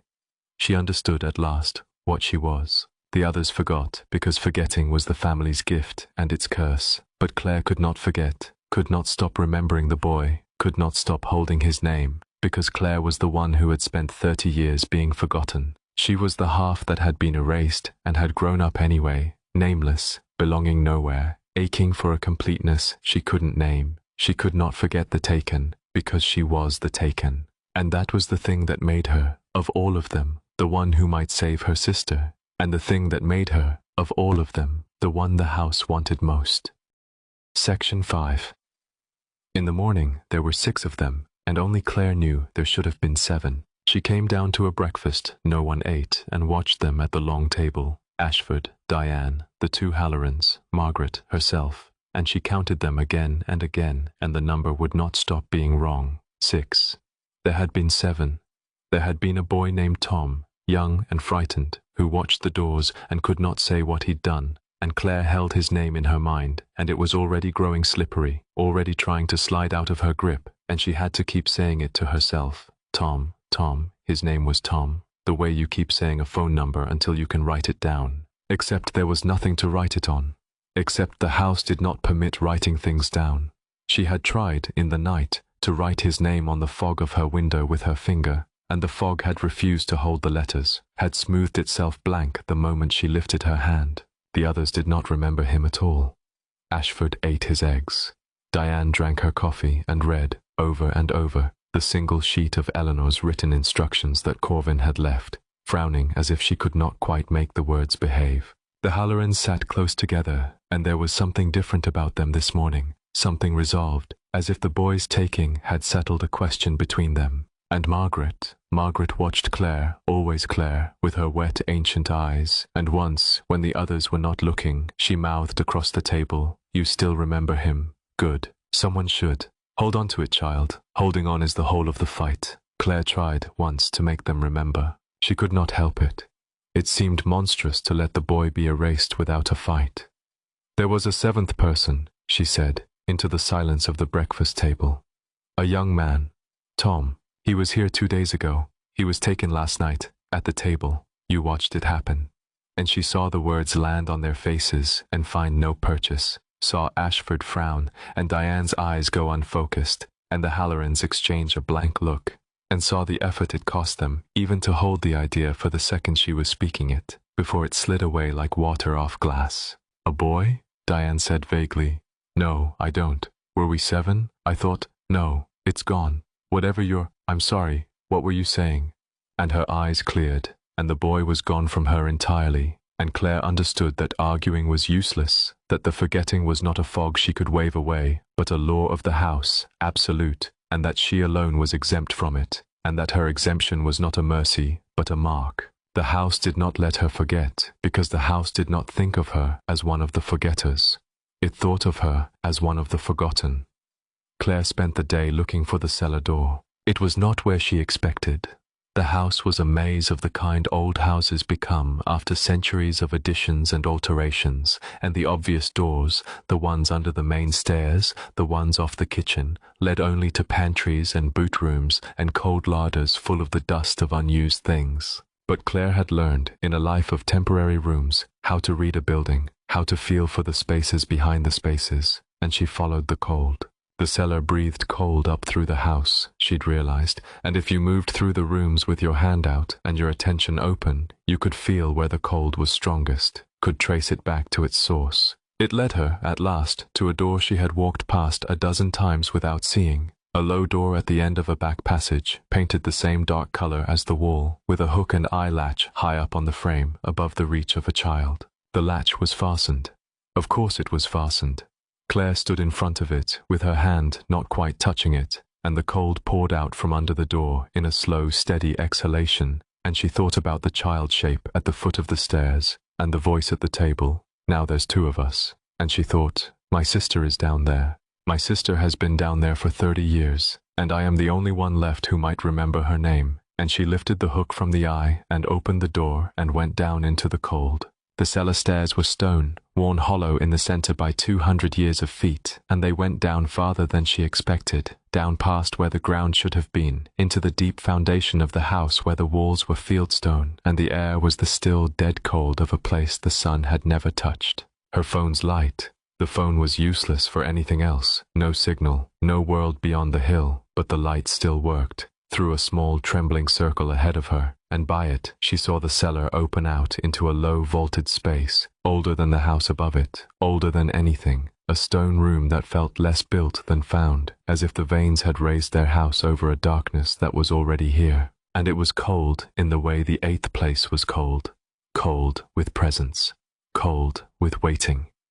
Claire stood at the bottom of the stairs with her small light and felt, all around her in the dark, the specific attention of a place that knew she had come, that had been expecting her, for 30 years. And in the far corner of the vaulted room, where her light barely reached, the floor was different, a patch of newer stone, or newer concrete, set into the ancient flags, and the cold was deepest there, and the smell was strongest there, sweet and earthen and wrong, and Claire knew, without being told, that it was the place where the children were brought, the place where her sister was. She did not go to the corner, not yet. She was not ready, and she was afraid that if she went to the corner, she would not come back up the stairs, that something in her wanted to go to the corner and lie down in the cold and never leave, and she did not trust that wanting, did not know whose wanting it was. So instead, she went to the walls and she searched them, running her light along the mortar, looking for the loose stone Margaret had spoken of, the nurse's diary hidden 60 years ago and never moved. It took her a long time, but at last, low on the wall near the newer patch, she found a stone that was not like the others, set without mortar, and she worked her fingers into the gap and pulled it free, and behind it was a hollow, and in the hollow, wrapped in oilcloth gone black with age, was a book. But that is not where the third night found her, because the third night came first, before she had finished, and the house woke them at 3 and drew them down to the table, and Claire came with the cellar dust still on her hands, and the beginning of the truth already in her chest, the oilcloth bundle hidden under her pillow, unopened, because the summons had come before she could read it, and she had not dared bring it to the table where the house could see. 6 of them now at the long table, and the 8th place laid and steaming, fuller and warmer than ever, fed twice now, the old first child and the boy Tom, 2 guests at the cold end where there had been one. Claire could feel them there. 2 presences now, where the first night there had been one, and one of the 2 was newer, more frightened, less patient, a boy who had not chosen his place and did not understand it yet. "It is the hour," said Corvin. "One of you must confess." And this time it was Ruth Halloran who spoke. "We'll go," she said. Her voice shook, but it held. She was looking at her husband, and he was looking at her, and something passed between them, some final permission, some shared decision made in the long grey day after they watched the boy taken. "Peter and I, we've talked. We won't be taken like that boy was, forgotten, cut out. If we're going to lose everything, we'll lose it out loud. We'll lose it as ourselves." She turned to face the table, her husband's hand gripping hers. "Our confession is one thing, because it's one crime, and we did it together, and we've carried it together for 11 years, and we've never said it to another soul, not even fully to each other." She drew a breath. "We had a daughter," Ruth Halloran said. "Emma. She was 6. And 11 years ago there was a fire in our house at night, and Peter and I got out, and Emma..." Her voice cracked, and Peter's hand tightened, and he took up the thread, his own voice low and terrible. "Emma didn't get out," Peter said. "And the reason she didn't get out is that we didn't go back for her. The fire was fast, and the smoke was thick, and we were on the stairs, and we could hear her calling from her room, and we froze. Both of us. We stood on the stairs, and we heard our daughter calling for us, and the heat was coming, and the smoke was coming, and we made a choice, in a second, without speaking, the same choice, both of us, at once. We saved ourselves. We went down the stairs and out the door, and we left her calling, and by the time the fire brigade came, it was too late, and we told everyone. We told the police, the coroner, our families, each other, that the smoke was too thick, that we couldn't reach her, that we tried. We said we tried. We have said it for 11 years. Tears ran down his face. But we didn't try. That's the truth. We didn't try. We heard her, and we chose ourselves, and we left our little girl to burn, and we have never once said it aloud until this moment. And I think we came here, to this house, 400 miles, because some part of us wanted to be made to say it. Because 11 years of not saying it has been its own kind of fire, and we have been burning in it, quietly, every day, and we would rather be taken by this house, having finally told the truth, than live one more year inside the lie. We didn't even mourn her properly, Ruth said through her tears. We couldn't. Because to mourn her, we'd have had to think about her, and to think about her, we'd have had to remember the stairs, and the calling, and the choosing. So we didn't think about her, we put her away. We did what this family does. We forgot her on purpose, because remembering her meant remembering what we were, our own daughter. We erased our own daughter to survive her, and I have hated us both for 11 years, and hated myself most, and I have wanted to die every day, and been too much of a coward even for that. She lifted her ruined face. So there it is. Emma. Her name was Emma. She was 6 and she loved horses, and she called for us, and we left her. That's the truth. Take us, if you're going to take us. But we said her name. We finally said her name. The dining room was silent, but for the Hallorans weeping, and the cold at the foot of the table drew back. The candles steadied, and the sound from the 8th place was the small eased sigh of before, the house accepting the confession, the night paid. But there was something else too, under it, that only Claire seemed to hear.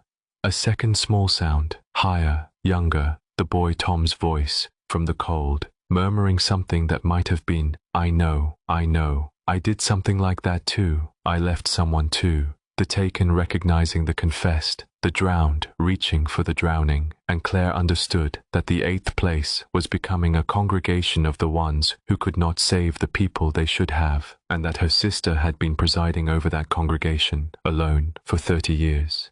"The house accepts it," said Corvin. "The night is paid. Go back to your beds." The Hallorans clung to each other, weeping, alive, ruined, and lightened at once. They had lost everything they'd been protecting and gained the one thing they'd never had, which was the truth spoken aloud, and they went up the stairs together, and Claire thought they would survive this, the two of them, because they had done the thing the house required. They had chosen the truth over the hiding. Which left, Claire thought, lying awake afterward, four who had not yet confessed. Ashford, Diane, Margaret. No, Margaret had gone first. Margaret was spent. 3 then, Ashford, Diane, and herself, and herself. That was the thing she kept circling back to in the cold grey hours. Everyone at the table had a secret to confess, a true worst thing, and the house required them one by one to say it. But Claire had no secret. She had no history, no hidden crime, no buried shame. She had a blank where a past should be, a name she didn't know, a life that started at 4 years old in a stranger's kitchen. What would the house require of her when her turn came? What could she possibly confess? And the answer, when it came to her, was so terrible that she sat up in the dark. She could confess her sister's name. That was it. That was what the house wanted from her. Not a crime, but a remembering. The others confessed their secrets to pay the family's debt of hiding. But Claire's confession, the 7th, the last, the one the whole game had been built toward, Claire's confession was the name. The name the family had erased, the name of the child in the cellar, the name of her own twin, the name that had been torn off both of them 30 years ago and that only Claire, the other half, could possibly recover. Eleanor had known it, and Eleanor was dead. But the name was not only in Eleanor, it was in Claire too, buried, walled off, under 30 years of forgetting, the way her sister was buried under the cellar floor. 2 halves of one erased thing. And if Claire could remember it, could reach back past the blank to the time before they were split and pull the name up into the light and say it aloud at the table, then the child in the cellar would have her name back, would be real again, would be remembered, and the debt of the second erasure would be paid. But there was a price. Claire could feel it, waiting, in the shape of the thing, because to remember her sister's name, she would have to remember herself, the self before the splitting, the whole self, the 2 halves of one thing self, and she did not know, could not know, until she reached that buried place, which half she truly was. Margaret had said Eleanor took one twin away to the hospital and left one in the cellar, but which one was Claire? The one who was cast out and lived? Or, the thought was ice, was the girl in the cellar the one who had been cast out, who had died down there anyway, alone, and Claire the one who was kept, who had been the 8th guest all along, who only believed she had lived a life in the warm world outside. "If you have no name," the cold voice from the first night whispered in her memory, "are you one of the 7 or are you the 8th? She made herself think it through, the way she thought through everything, the sensible reflex her only handhold on the sheer cliff of it. Facts. What did she actually know? She knew she had driven here in her own car, but the car was buried now, unreachable, unprovable. She knew she had a life outside this house, an apartment, a job, a history of foster homes, but she could not, now that she reached for them, remember them with any warmth or detail. They had the flat quality of a story she'd been told rather than a life she'd lived. She knew she had been left at a hospital as a nameless infant, but who had told her that? She could not remember being told. It was simply a thing she had always known about herself, the way the others had always known there were 6 of them. The way the family had always known there had never been a forgotten child, a fact with no memory under it, a story with no flaw, and she knew, this was the thing, this was the ice at the center, that she had spent her whole life feeling temporary, feeling that she was somewhere she would not stay, feeling, at 4 years old in a stranger's kitchen, the absolute certainty that she did not belong there and would soon be gone. She had thought it was the foster homes, but what if it was older than that? What if it was the deepest thing in her, the true thing, the thing under all the walls, that she did not belong in the warm world at all, because she had never truly been in it, that she was the kept twin, the cellar twin, the 8th guest, and that the life outside, the apartment and the job and the driving here, was the story the house had let her believe, so that she would come, willingly, home to the table, to the cold end where she had always belonged. She did not know.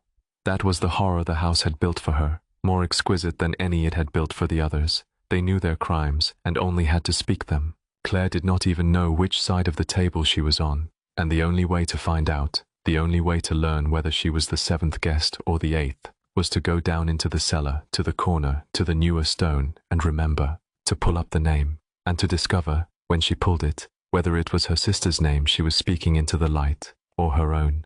Claire got out of bed. She could not lie still with the question, and she went, in the dark, back to the cellar door, because the nurse's diary was down there, Margaret had said, the record that named the child, and if the name was written anywhere in the world outside of Claire's own walled-off memory, it was there, in the cellar, in the cold, where her sister had been waiting 30 years for someone to come down and remember her. She lifted the hook, she opened the door, and she went down into the dark, toward the cold, toward the 8th place's true home, toward whatever was waiting at the bottom, with her own face and her own lost name. And behind her, very softly, at the top of the cellar stairs, she heard the hook fall back into the eye, latching the door shut from the outside, though there was no one there to latch it.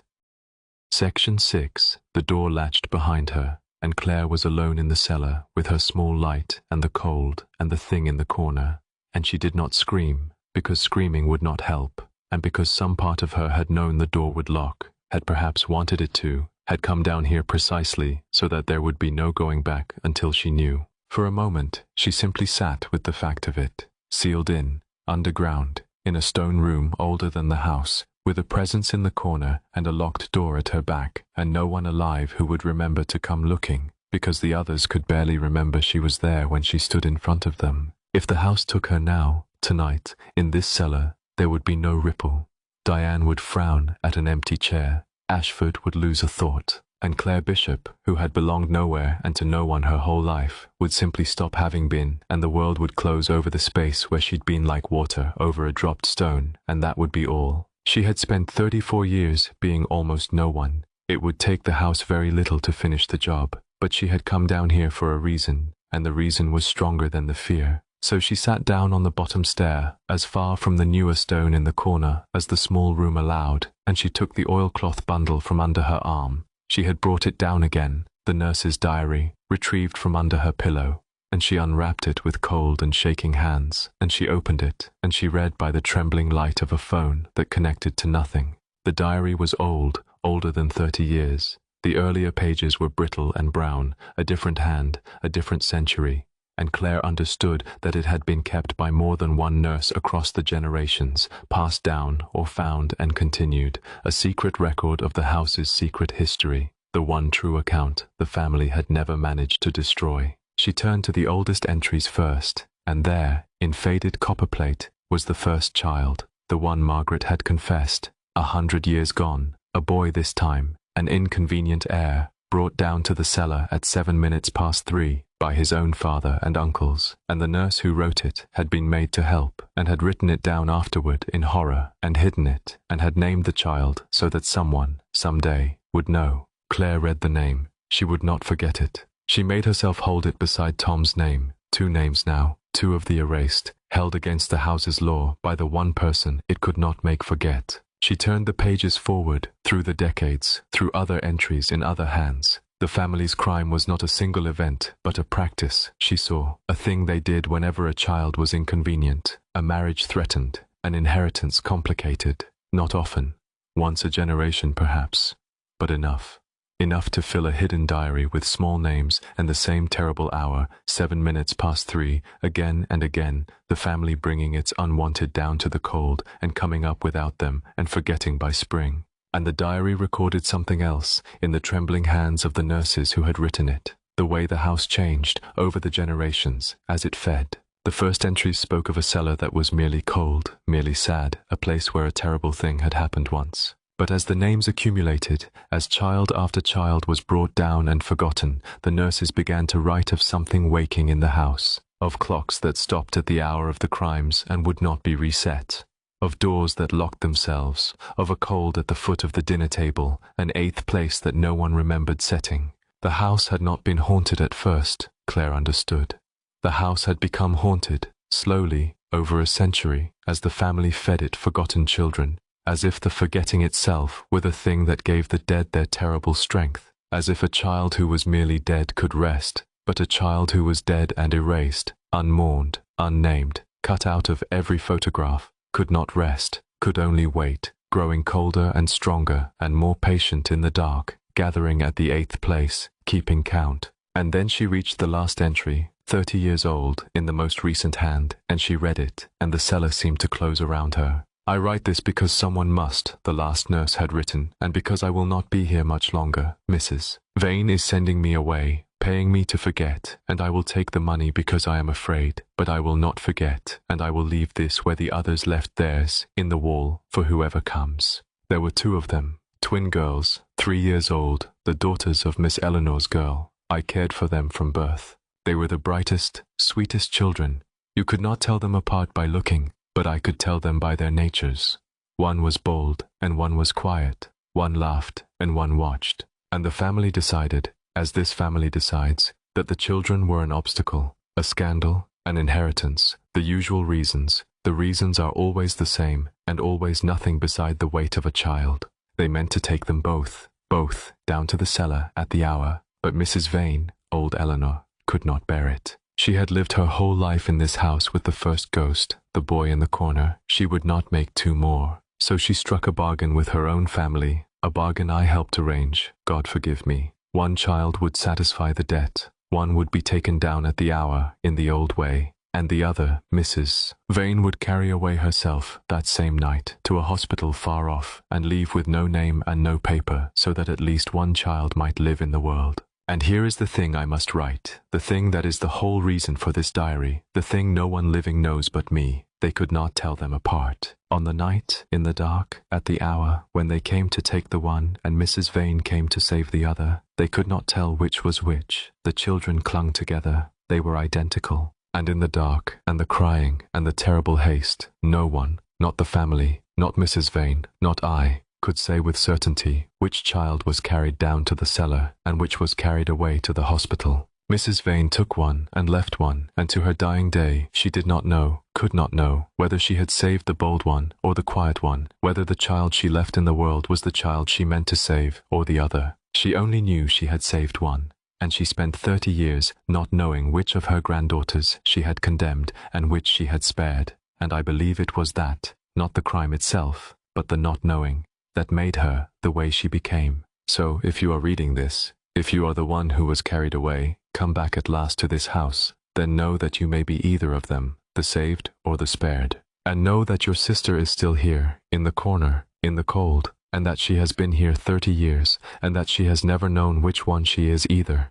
Neither of you knows. You were split before you were old enough to hold your own names. The names were assigned in an instant, in the dark, by frightened people. And then one name went into the ground, and one went out into the world, and neither name may have gone to the right girl. Their names were Claire and Cora. That is all I can give you. One of you is Claire. One of you is Cora. I do not know which. No one does. Perhaps together you can decide. Claire closed the diary. She sat on the cold stair in the dark, and the small light trembled in her hand, and she understood that the house had built for her the most perfect trap of all. She was Claire. She had always been Claire, but the name might not be hers. The name might belong to the girl in the corner, the girl who had been carried down into the cold 30 years ago. And Claire, the woman on the stair, might be Cora, might have been Cora all along, wearing her sister's name the way you wear a coat, grabbed in the dark, never knowing it was the wrong one. And it was worse than that, because the not knowing went all the way down. If she could not be sure which name was hers, then she could not be sure which fate was hers either. She had always believed she was the one who escaped, carried away to the hospital, cast into the world, the survivor. But belief was not knowledge, and the house had taught her how easily belief could be installed, how the family's whole history ran on people believing things that were not true, on children believing they were only children, on a woman believing there had been only 6 of them at a table that had seated 7. What if Claire's belief that she had lived a life outside, The apartment, the foster homes, the driving here, was the same kind of installed belief. What if she was the girl in the corner, and the woman on the stair was the dream the corner dreamed, the story the cold told itself to keep from going mad in 30 years of dark? What if she came down these stairs, not to visit her sister, but to return to herself, and the whole warm world above was the lie, and this cold corner was the only true thing, and had always been? She pressed the heels of her hands against her eyes. Sensible. Be sensible. She was warm. She could feel her own warmth, her own breath, her heart beating. She was alive. Whatever else was uncertain, she was a living warm woman sitting on a cold stair, and the thing in the corner was cold, was other, was her sister, and not herself. She held on to that. She held on to her own warmth, the way she held on to Tom's name. It was all she had. And from the corner, from the newer stone, from the cold, a voice said, a young voice, a woman's voice and a child's voice at once, soft and infinitely patient and infinitely tired. You came. I knew you'd come. I've been waiting so long. Claire did not run. There was nowhere to run. The door was latched, and she did not want to run. That was the strange thing, the thing that frightened her most. She wanted to go to the corner. She had wanted to go to the corner since the first night, and now she stood and crossed the cold cellar and knelt at the edge of the newer stone where her sister had lain for 30 years, and she said, into the dark, I'm here. I came. I'm sorry it took so long. I didn't know. They didn't let me know. I know, said the voice. And in the trembling light, at the edge of the newer stone, Claire saw her, a small shape, resolving out of the cold, a woman crouched or a child kneeling, pale as the underside of a stone, with dark hair and a face that was Claire's own face, exactly the face she saw in mirrors, the face from the fountain photograph, her twin, herself, the other half. I've watched you, the girl said, all these years. I could see you sometimes when the house let me, see the other half of me out there in the warm, living, going to school, growing up, being a person, and I was so glad. I was so glad one of us got to, even though it was cold down here, even though I was alone. I was glad it was you. You watched me, Claire said, all this time.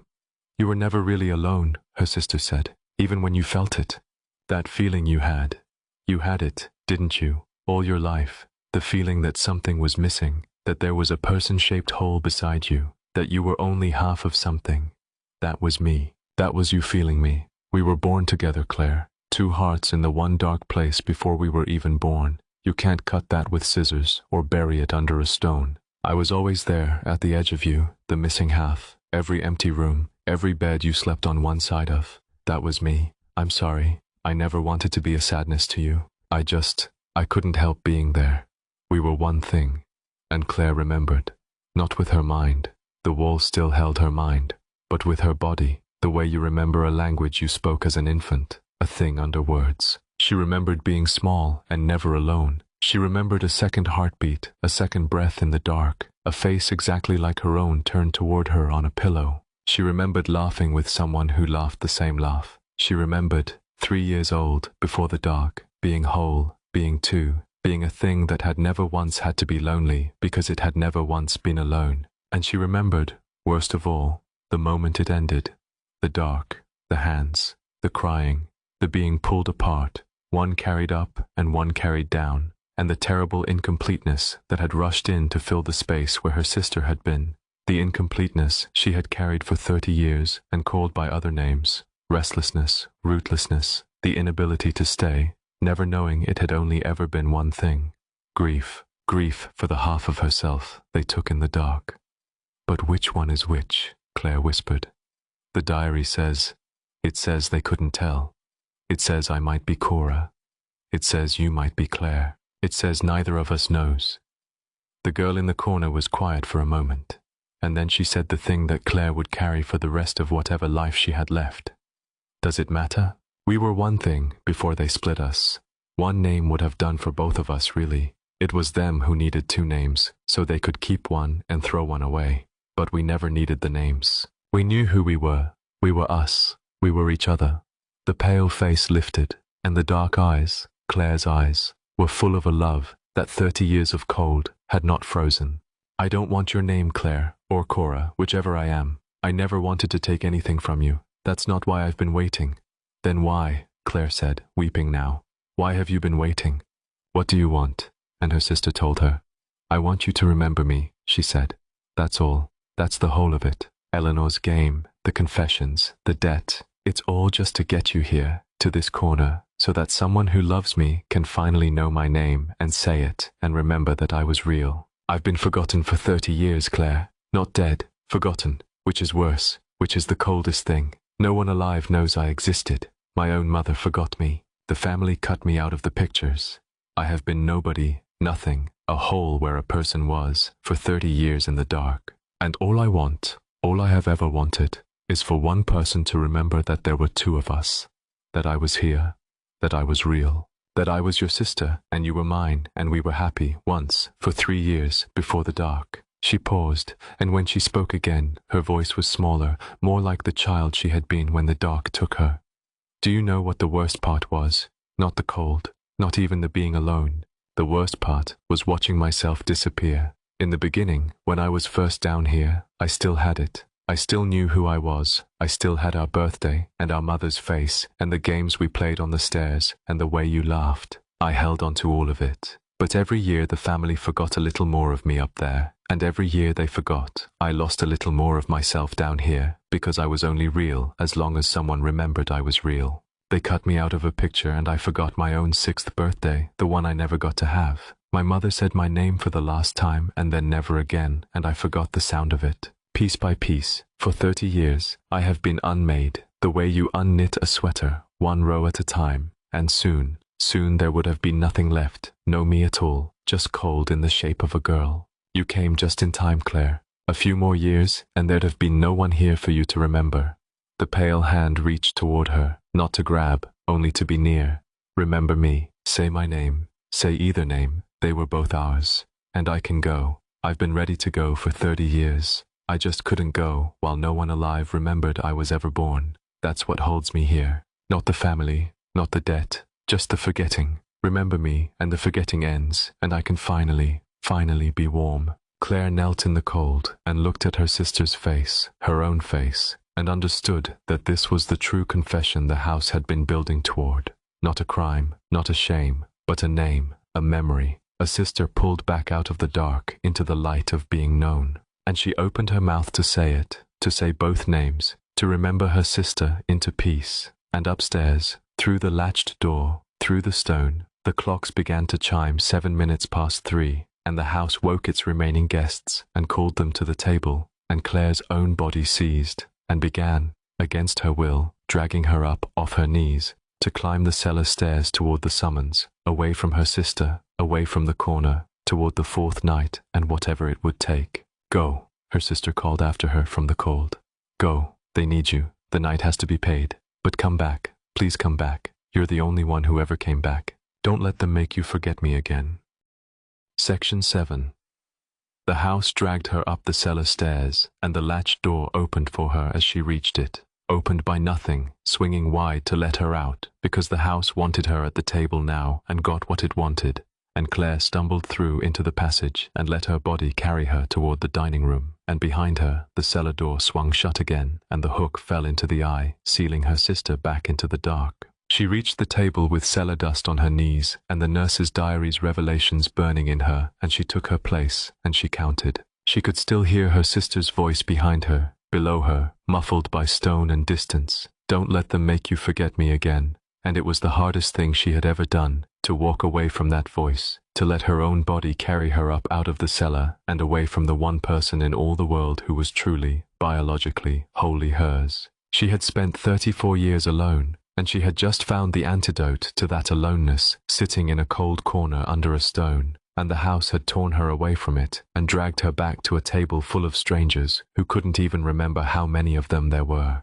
The unfairness of it was a physical pain. But she held the voice in her mind, held her sister's face, held it beside Tom's name and Diane's. No, Diane was still here. Diane had not been taken yet. Held all of them, the remembered and the soon-to-be forgotten, and she took her place at the table. 5 of them now, at the long table built for 40. Ashford, Diane, the 2 Hallorans, Margaret, herself, 6, no, she counted again, and made herself hold it.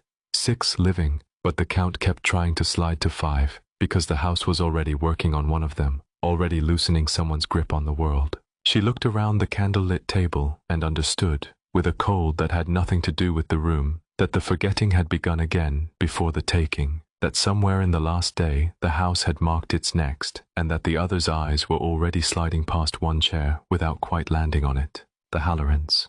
She realized it looking at them, or rather, looking at the space around them, the way the candlelight seemed to dim at their end of the table, the way Ashford's gaze slid over them as if they were furniture. They had confessed. They had paid their night. But confessing, Claire understood now, did not make you safe forever.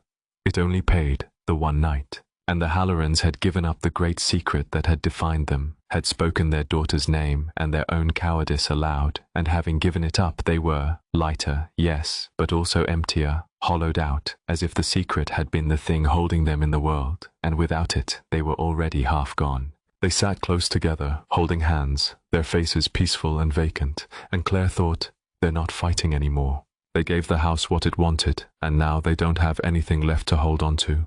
They're ready to go. They want to go. They've wanted to go for 11 years. It is the hour, said Corvin. One of you must confess. This night it was Ashford who broke, and he broke badly, the way loud men do when the bluster finally fails.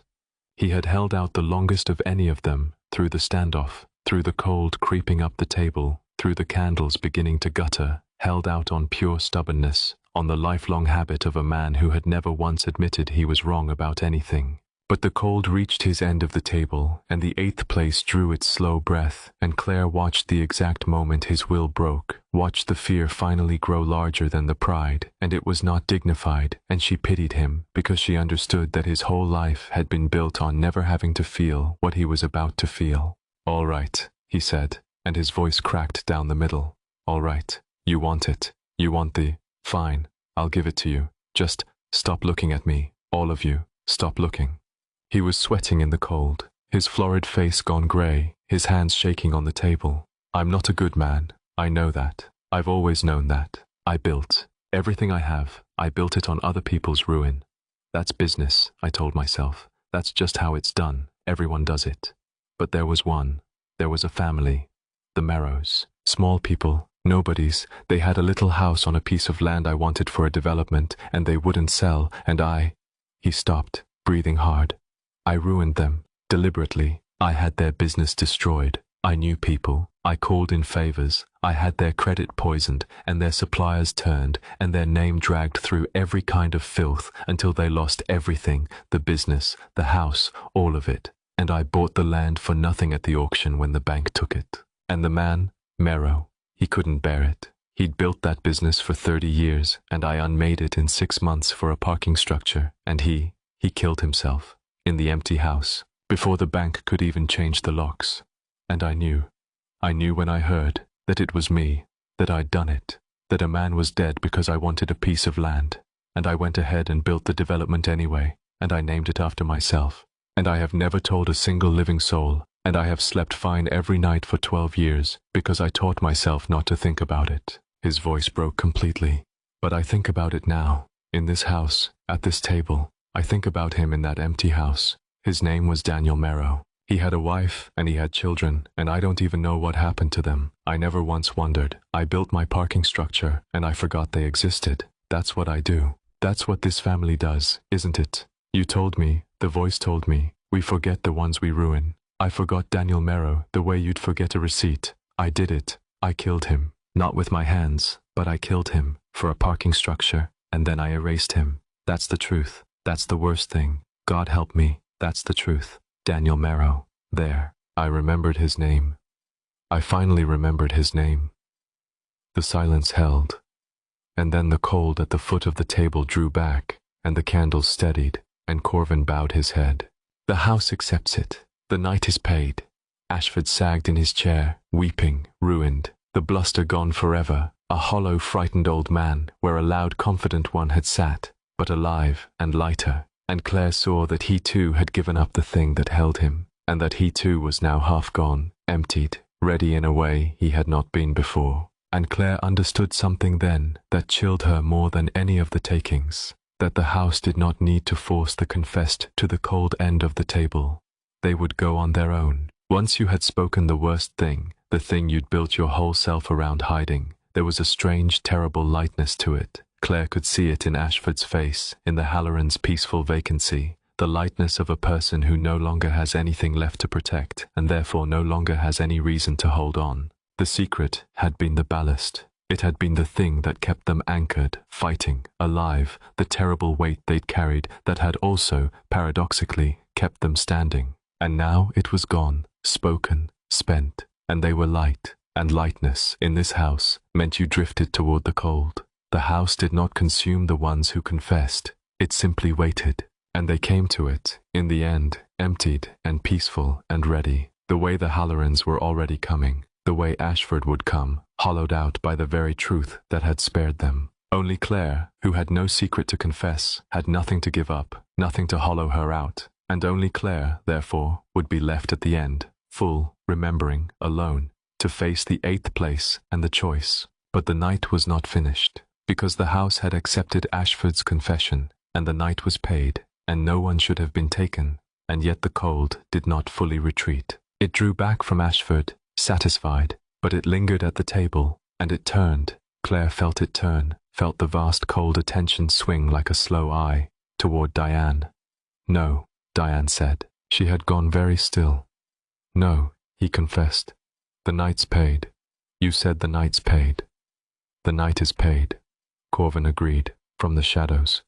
No one will be taken tonight who has not earned it. But the house does not only take when the night goes unpaid, Miss Diane. It also takes when it is lied to, and you have been lying. Not tonight. You said nothing tonight, and saying nothing is permitted, once the night is paid by another. But you lied on the first night. You sat at this table, and you told these people you had more to lose than the Hallorans, that your secret was larger, that you must be spared, and the house heard you, and the house has been listening ever since, and the house knows what you are hiding, and it knows that you intend never to confess it. You mean to let the others pay, one by one, and walk out the door at the end with your secret intact. That is the oldest sin of this family, Miss Diane. That is the family disease in its purest form, to let others pay and keep your own darkness and survive. And the house will not permit it. The house was built to end exactly that. Diane was on her feet. That's not, I have rights. I have, you can't. Confess, Corvin said quietly. It is not too late. Even now. Say the true thing, and the house may yet spare you. What did you do, Miss Diane? Say it, and live. And Claire watched Diane's sharp, controlled face, watched the war in it, watched the calculation that had governed the woman her whole life run its final desperate sum, and watched it come out wrong, watched Diane decide, even now, even at the edge, that her secret was worth more than her life, that she would rather be taken with it intact than live having spoken it aloud. No, Diane whispered. No, I won't. It's mine. It's the only thing that's mine. You can't have it. You can't. Whatever it was, whatever Diane had done, whatever she had carried so long and guarded so fiercely that she would die before speaking it, Claire never learned. That was its own small horror, that Diane went into the dark with her secret still sealed, unshared, unredeemed, and that whatever terrible thing she had done to another person would now never be spoken, never be known. The victim never named, never remembered. She was taking someone else down into the forgetting with her, some erased person only she knew about, and by refusing to confess, she was condemning that person to stay erased forever. That was the deepest cruelty of the family disease, Claire saw. It did not only destroy the one who hid the secret, it kept the secret's victim buried too, unnamed, unmourned, for as long as the secret held. Diane was not only losing herself, she was keeping someone else lost. The cold took her. It took her faster than it had taken the boy, because she fought it, and the fighting seemed to feed it. She was reaching, clawing at the table, her mouth open, and no sound came out, and the candlelight bent around her, and she receded, sitting upright and clawing, down that long, invisible corridor into the dark, and then her chair was empty, and her place was cleared, and the 8th plate at the foot of the table was fuller and warmer than ever, fed a 3rd time now, and from the cold end came the small sounds of welcome, more of them now, a small congregation of the taken murmuring to the newest arrival, you're here, we're all here, there's room. Who? said Ashford, groping, his ruined face blank. Wasn't there a woman, sharp, she had a... He shook his head. No, I've lost it. Were we 6? I thought 6. And his eyes cleared, and Diane was gone from him, and there had always been 5. 5 of them now. Ashford, hollow and weeping. The Hallorans, peaceful and vacant. Margaret, ancient and spent. And Claire, who still remembered them all, Tom and Diane, the taken, held in her mind like stones in a pocket, because she was the one who could not forget, because she was the forgotten one, because that was what she was. Afterward, in the grey hour before a dawn that would not warm anything, Claire sat on the floor of her room with her back against the cold bed and did the arithmetic, because the arithmetic was all she had. 2 taken. Tom and Diane, both for hiding, both for refusing to confess. 3 confessed and spared. Margaret, the Hallorans, Ashford. But the confessed were not truly spared, she saw now. They were emptied, hollowed, half gone, having given up the secrets that held them in the world, and they would not fight the house again, would not resist the next summons, would drift toward the cold end of the table like water finding its level. They had paid, but paying had cost them the will to stay, which left the debt. Eleanor had said 7 nights, 7 confessions, and then the debt was paid, and the survivors could go. But the confessions weren't the real payment, Claire understood now. The confessions were the lesson, each guest forced to do the thing the family never did, to speak the buried truth aloud, to unbury one erased person. Merrow the ruined man, Emma the burned child, the boy Tom's girl on the road, all the small forgotten dead dragged back into the light of being named. The confessions were teaching the house's remaining family what it meant to remember, and the final confession, the 7th, the one the whole game had been built toward, was hers. Not a crime, a name, the name of the girl in the cellar, the oldest erased one, the one at the center of it all, whom only Claire could remember, because only Claire was the other half of her. She had to say her sister's name. That was the whole of it. Say the name, remember the girl, pay the last of the debt, and the erased child would be real again, remembered, freed, and the house, its terrible work complete, would open its doors and let the survivors go. But Claire did not know the name. Claire and Cora, one of them was hers and one was her sister's, and no one living knew which. And to say the right name, to truly remember, and not just guess, she would have to go back down into the cellar, to the corner, to her sister, and reach past the wall in her own mind, to the time before the dark, and remember which of them she was. And she was afraid, she was so afraid, that when she reached that memory, she would find that she was Cora, that she was the one meant for the cellar, that the girl in the corner was Claire, the one Eleanor meant to save, and that 30 years ago in the dark, a frightened old woman had carried the wrong twin out into the world and left the right one in the cold. That Claire had been living her sister's stolen life, wearing her sister's saved name, while the sister who should have lived waited in the dark. And that the only way to truly pay the debt, to truly set things right, was not to say a name at all, but to go down into the cellar and change places and give her sister back the life that had always been hers. She turned it over and over in the grey hours, the way she turned over everything, and she could not make it come out safe. Because here was the shape of the trap, complete at last, and it was more terrible than anything the house had done to the others. The others had only to speak a truth and be spared, or hide it and be taken. Their choice was simple, even if it was hard, but Claire's choice was not simple. Claire's choice was this. She could remember her sister's name and say it, and free her, and pay the debt, but only if she first discovered which of them she truly was, and if the answer was Cora, then saying the name meant admitting she had stolen a life, and freeing her sister meant giving that life back, meant taking her sister's place in the cold, so that the right girl could finally have the warmth. Or she could refuse.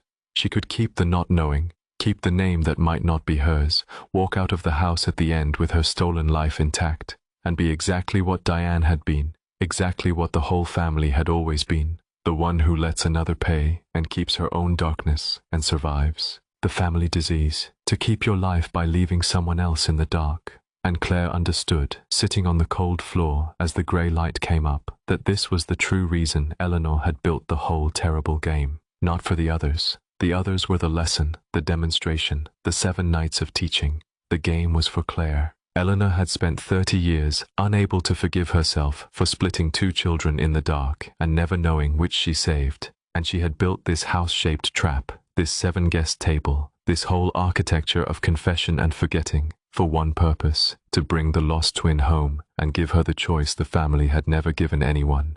The choice to remember, the choice to trade back, the choice to be the first Vane in 100 years who did not keep her own warmth by leaving someone else in the cold. Section 8. The fifth night, no one needed to be taken, because the Hallorans went willingly.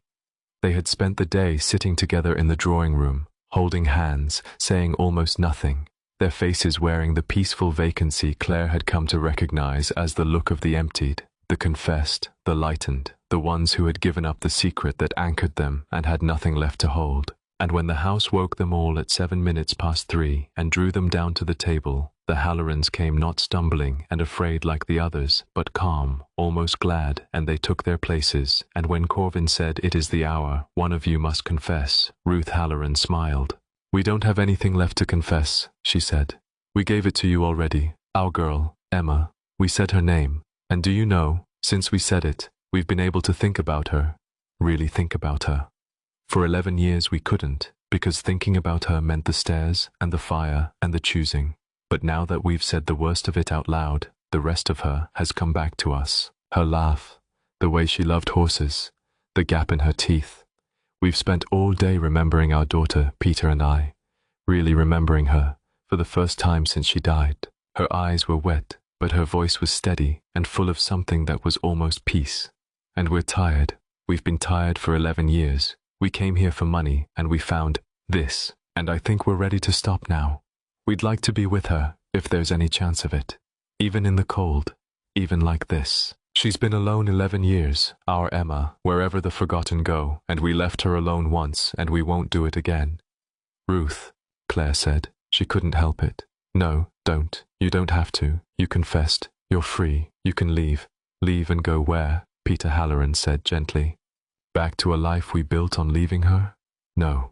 We know what we are now. We said it out loud, and a person who could do what we did doesn't get to walk out into the sunshine and forget again. We're done forgetting. If our girl is in the cold, then we'll go to the cold, and we'll find her, and we'll tell her we're sorry, and we'll never leave her alone again." He looked at his wife, and she looked at him, and Claire saw in their faces not fear, but a terrible tired love. The love of two people who had done the worst thing and could not live with it, and had found, at last, a way to stop trying. "Thank you," Peter said, to the house, to the cold, "for making us say it, for letting us remember her. We're ready." And the cold came up the table, gentle this time, almost tender, and the Hallorans did not fight it. They held hands, and closed their eyes, and let it take them, and they did not recede clawing down a corridor like the others, but simply faded, softly, like breath off glass, their peaceful faces the last thing to go. And from the cold end of the table came a new sound, a child's voice, young and glad and disbelieving, saying, "Mummy, Daddy?" And two grown voices answering, weeping, "Emma, oh Emma, we're here, we found you." And then silence, and two empty chairs, and the 8th place fuller and warmer than ever, and a family reunited in the dark that the warm world would never remember had existed at all. Claire wept. She could not help it. It was the most terrible thing she had seen in the house, and also the only thing that had looked, even for a moment, like mercy. And it taught her something she would need at the end, that the cold end of the table was not only punishment. For the Hallorans, it had been reunion. For a family that had lost a child to their own cowardice and spent 11 years unable to grieve, the cold had been the only place left where they could be together, could say sorry, could hold their daughter again. The house was terrible, but the house was not simple. It took, yes, but what it took, it kept, and kept together, and for some of the taken, being kept in the cold with the ones they'd wronged was closer to grace than anything the warm world had left to offer them. Claire filed that away, in the careful cataloguing part of her that never stopped working even now, because she sensed she would need it when her own turn came, when she stood at the edge of the cold and had to decide whether it was only a grave or whether it might also, for the right person, be a homecoming. In the morning there were 3, Ashford, Margaret, Claire, 3 at the long breakfast table, and Ashford did not last the day. The house was quieter now, with so few of them left, and the quiet was worse than any sound. The clock still ticked, all frozen at 3:07, and the snow still fell, endless, sealing them deeper with every hour, and the great rooms stood emptier and colder, and Claire moved through them like the last person on earth, which in a sense she was, the last who remembered, the last who was full, the last the house had not yet drawn down. She counted the taken as she walked, saying their names to herself, a litany, a rope, Tom, Diane, Ruth and Peter and Emma, and soon Ashford, and soon Margaret. And under them all, my sister, who has no name, I can be sure of. She held them because someone had to, because holding them was the only thing she could still do, because she was the one who could not forget, and she had begun to understand that this was not a curse the house had laid on her, but the truest thing she was, the thing she had been born as, the quiet twin who watched and held and remembered while the world tried to forget. He had been hollow since his confession, drifting, vacant, and he did not wait for the night. In the grey afternoon, Claire found him in the great hall, standing before the frozen grandfather clock at the foot of the stairs, looking up at its hands fixed at 7 minutes past 3, and when she spoke to him, he turned to her with a face wiped clean of everything that had made him Ashford. No bluster, no fear, no cunning, just a tired old man who had finally set down a weight he'd carried too long. "I keep thinking about him," Ashford said. "Merrow, Daniel Merrow, in the empty house. I never let myself think about him all these years, and now I can't stop. And the strange thing is, I don't want to stop. It's the first true thing I've felt in 12 years. I did a monstrous thing, and I forgot him to live with it, and now I've remembered him, and remembering him is the only way I've ever found to be sorry." He looked back up at the clock. "I think I'd like to be sorry for a while, properly, even if it's cold. A man like me, I don't get to be sorry in the warm. I understand that now." He smiled, faintly, at Claire. "You're the one who remembers everything, aren't you? The girl who can't forget. I could see it, this whole time, even when I couldn't remember why. You held on to all of us." He nodded, as if satisfied. "Then remember me too, if you would. Not the good version, the true one. The man who killed Daniel Merrow for a parking structure and was sorry, in the end, in a cold house, too late. And he turned back to the clock, and the cold came for him where he stood, and he let it, and he was gone, faded into the shadow at the foot of the stairs where the child shape had stood on the first night, and Claire was left in the great hall with the frozen clocks and the falling snow and the knowledge that there were two of them now, only two, herself and Margaret, and the eighth place at the table grown vast with the taken. She stood a long time at the foot of the stairs after he was gone, in the spot where he'd vanished, the spot where her sister's small shape had waited on the first night. The cold was strong there, and the smell of the cellar, the deep ground smell, came up faint through the floor. And Claire understood that the whole house was a kind of throat, and that everything in it, the clocks, the confessions, the taking, the forgetting, was slowly swallowing its guests down toward the cold place beneath, the corner, the stone, where her sister had lain for 30 years at the bottom of it all. One by one the house had drawn them down, and now only Claire was left standing in the throat, and the house was patient, and the cold was rising, and the bottom of everything was waiting. She found Margaret in the conservatory, where she always was, in the wicker chair among the dead plants, with the snow pressed white against every pane. "Sit with me, child," the old woman said, without turning. "We haven't long, you and I. 2 left, and I'm the older and the guiltier, and I'll go before you, tonight, I think. So sit, and let me tell you the things you'll need before I'm gone, and there's no one left to tell you." Claire sat. "You've been to the cellar," Margaret said. "You've read the diary.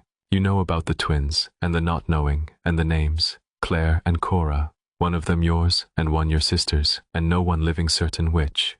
She turned her ancient wet eyes on Claire. "I'll tell you what I believe, though I can't prove it, and I've never told a soul. I was there, that night, 30 years ago, a younger woman then. I helped Eleanor carry you out, one of you, and I have wondered, every day since, which one I helped to save, and I believe, child, though belief is not knowledge, that you are Cora." The cold in Claire's chest had nothing to do with the room. "Why?" she whispered. "Why do you believe that?" "Because of the way you are," Margaret said gently. "The nurse's diary said it. One twin bold, one quiet, one laughed, one watched. And you, child, you are the quiet one, the watcher. The one who holds back, who catalogues, who feels herself always temporary, always about to be sent away. That was Cora in the diary. Cora was the quiet twin, the watcher. Claire was the bold one, the one who laughed, the one who ran ahead. And the girl in the cellar, Margaret's voice broke. The girl in the cellar these 30 years has been the bold one, the laugher, the one who was never afraid, worn down to a whisper by the cold and the dark and the forgetting, but bold still, underneath, still reaching, still the one who throws herself forward. That is Claire. I believe the girl in the cellar is Claire, and I believe you are Cora, and that Eleanor, in the dark and the terror, carried out the wrong twin, saved the quiet one she did not mean to save, and left the bold one, her favorite, the one she loved best, to the cold. And that is the not knowing that destroyed her. Not that she saved one and lost one, but that she saved the wrong one, and knew it, or feared it, every day for 30 years. Claire could not speak, because it fit. That was the horror of it. It fit her, exactly, the way a key fits a lock you didn't know was in you. All her life she had been the watcher, the quiet one, the one who held back and catalogued and never quite belonged, never quite stayed, always temporary. She had thought it was the foster homes that made her that way. But what if it was older? What if it was the truest thing about her, the thing she was born as, the quiet twin, Cora, the watcher? And what if being the watcher was exactly why she had survived, why Eleanor's arms had closed around her in the dark instead of her sister's, because the quiet one does not reach, does not throw herself forward, does not fling her small body toward the danger the way the bold one does? What if her sister was in the cellar precisely because her sister was brave, because in the dark, at the hour, the bold twin had reached toward the family, toward the noise, toward whatever was happening, while the quiet twin held back, and so the bold one was caught, and the quiet one was carried away, and the whole of both their lives had been decided by nothing but their natures, in a single instant, in the dark. Why? She whispered again, uselessly. Why do you believe that? Margaret only looked at her with her terrible, tender eyes. I may be wrong, Margaret said. I want you to hear that. I may be wrong, child. It was dark, and it was 30 years ago, and I was frightened, and the truth is that no one knows, no one can know, and perhaps you truly are Claire, and the girl below is Cora, and everything is as it seems. I only tell you what I believe, so that you have it, because when you go down there, and you will go down there, you're Eleanor's kind, you can't leave a thing unknown. When you go down there and you reach for the truth, you should know that the truth may be the worst thing, that you may be the one who was meant for the cold, and you will have to decide then what to do about it. What do I do? Claire whispered. Margaret, tell me what to do. But the old woman only shook her head. That I can't tell you. No one can. It's the choice this whole house was built to give you, and it has to be yours, freely, or it means nothing. She took Claire's hand in her small cold ones. I can only tell you this. Whatever you are, Claire or Cora, the saved or the spared, you are the only one in 100 years who came back. You are the only one who remembered, and that means you are the only one who can end it. The debt, the forgetting, the whole terrible engine of this family. It ends with you, tonight or tomorrow, one way or another. Either you walk out and let it go on, let your sister stay forgotten, keep your maybe stolen life, be another Vane who kept her warmth and left someone in the cold, or you go down and you remember, and you do the thing none of us ever had the courage to do. Her grip tightened. I was too afraid, at 20, to even say the child's name. Don't be me, Claire. Whatever else you do, don't be me. But if I go down, Claire said, if I remember, and I'm Cora, if I'm the one who was supposed to be in the cold, then remembering means I have to trade back. It means I have to give her my life and take her place. Doesn't it? That's what the house wants. That's what paying the debt means. Margaret was quiet for a long moment. Maybe, she said at last. Or maybe not. I've thought about it for 60 years, child, and I've never been sure. Perhaps the debt is only remembering, only saying the name, only letting the forgotten be known again, and no trade at all. Perhaps that's enough. Or perhaps you're right, and the only true payment is to change places, warmth for cold, a life for a life. I don't know. Eleanor didn't tell me at the end. She only said, bring her home and let her choose. You. She meant you. She built all of this so that you could choose, freely, knowing everything, which is the one mercy this family never gave anyone it took. They chose for the children, in the dark, in an instant, by their natures. You get to choose in the light, knowing what you are. That's the gift, child, terrible as it is. That's the whole of what Eleanor could give you, the choice she never had and never gave and died wishing she had. Claire held the old woman's cold hands and did not answer, because there was no answer yet, because the answer was down in the cellar, in the dark, in the memory behind the wall. That night, the house woke the two of them and drew them down, and there were only two living faces at the long table now, Claire and Margaret, and the eighth place crowded with the cold. And when Corvin said, "It is the hour, one of you must confess," Margaret rose, trembling, to her feet. "I have one more confession," the old woman said. "The last one I have. 60 years I've carried it. I read the nurse's diary when I was 20. I learned the first child's name, the boy, the 100-year-old ghost, and I could have said it, could have started the remembering 60 years ago, and saved everyone who came after, but I didn't. And every child this family took in the 60 years since, everyone, is on me, because I could have ended it, and I was too afraid. That's my true confession, not that I knew, that I could have stopped it, and I chose my own comfort, for 60 years, while the cold end of this table filled and filled." She lifted her face. "The boy's name was Thomas, the first child, Thomas Vane. I've never said it aloud in 60 years. Thomas Vane. Remember him, Claire. And remember me, Margaret, who knew and was afraid, and said it at last, too late, at the very end. And the cold took her, gently, and she went into it with her eyes on Claire's face, and the last thing she said, fading, was, 'Go down, child, remember her. Be braver than I was.'" And as Margaret faded, Claire heard, from the cold end of the table, from the crowded eighth place, a new sound among the murmurs of the taken. An old man's voice, older even than Margaret, 100 years old, a voice that had waited in the dark longer than any of them, saying with a kind of ancient wondering disbelief, "Margaret, little Margaret? You remembered my name, after all this time. Someone finally said my name." And Margaret's voice, fading into the cold, answering, "Thomas, cousin Thomas.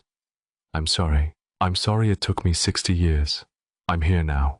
I'll say it as many times as you like." And Claire understood that even Margaret, who had been too afraid for 60 years, had found at the end a kind of peace, that she had gone into the cold to keep company with the very child whose name she'd been too frightened to speak, and that the speaking, however late, had been enough to let them find each other in the dark. And then Claire was alone at the table, the last living guest, 7 chairs empty around her, and the eighth place crowded with everyone the house had taken, the boy Tom, the sharp woman Diane, the Hallorans, and their Emma, Ashford, and now Margaret, and beneath them all, presiding, 30 years in the cold, her sister. Only Claire remained, full and remembering, the 7th guest, at a table where every other place had been paid. And Corvin, from the shadows, said quietly, "It is your turn now, Miss Bishop. The last confession is yours, but you cannot make it here. You know where you must make it. She's waiting for you. She's been waiting 30 years. Section 9. Claire went down into the cellar for the last time, and this time she did not bring a light, because she understood that what she had come to find was not a thing you could see. The house did not stop her. The house helped her, in fact. The doors that had been locked stood open now, one after another, the passages guiding her toward the low painted door at the end, the hook already lifted from the eye, the cellar breathing its deep cold up to meet her. She had wondered, climbing down the great stairs in the dark, whether she was walking to her own execution, whether the house was drawing her down to the cold the way it had drawn all the others, and she had decided that it did not matter, that she had run out of the will to be sensible, that the only thing left was to know. And so she went down the stone steps into the dark, past the 4th stair that groaned, down into the cold vaulted room where her sister had waited 30 years. The house was nearly empty above her now. She could feel it. The great dark rooms standing vacant, the confessed all gone into the cold, the only living warmth left in all that stone being her own, carried down the stairs like a candle into a cave. Corvin had not followed her. She did not know where Corvin was, or what Corvin was, whether he was a living man, or something the house had made or kept, a servant of the taking, or its last witness, and she found she did not care. Everything had narrowed to this: the dark, the cold, the corner, and the sister who waited in it.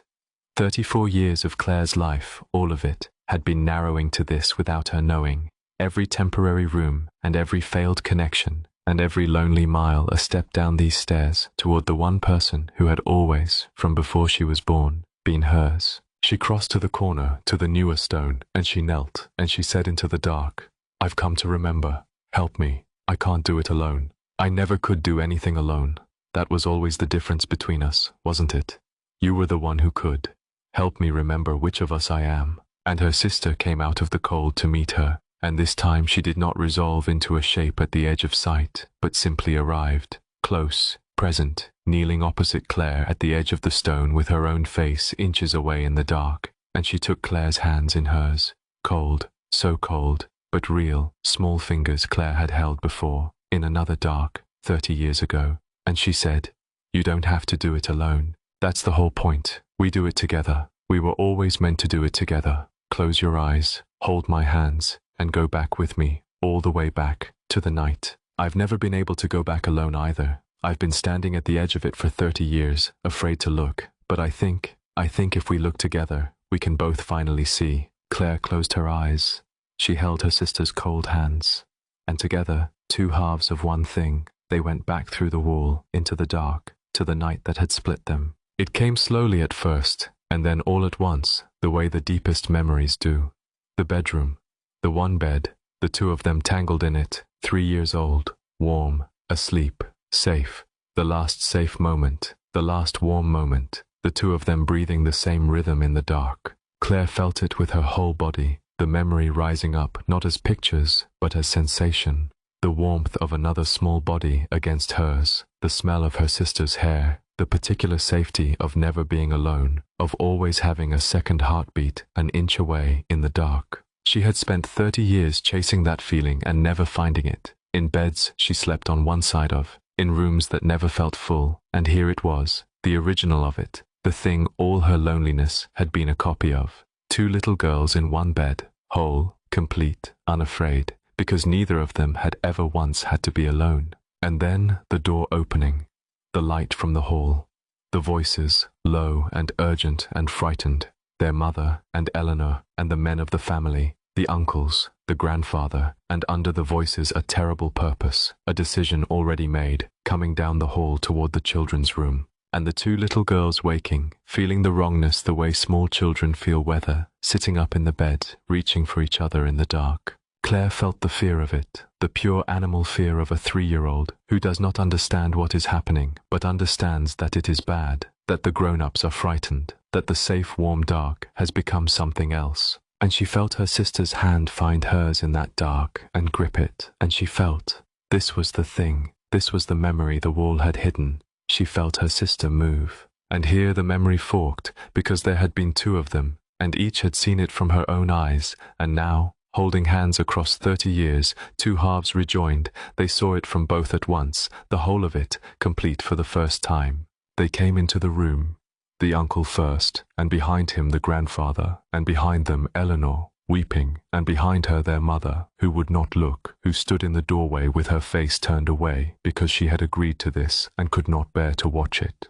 And the uncle reached down into the bed for the children, and the 2 little girls did the thing that had decided everything, the thing that neither of them had ever been able to remember, the thing the wall had been built to hide. They both reached for each other, but one reached harder.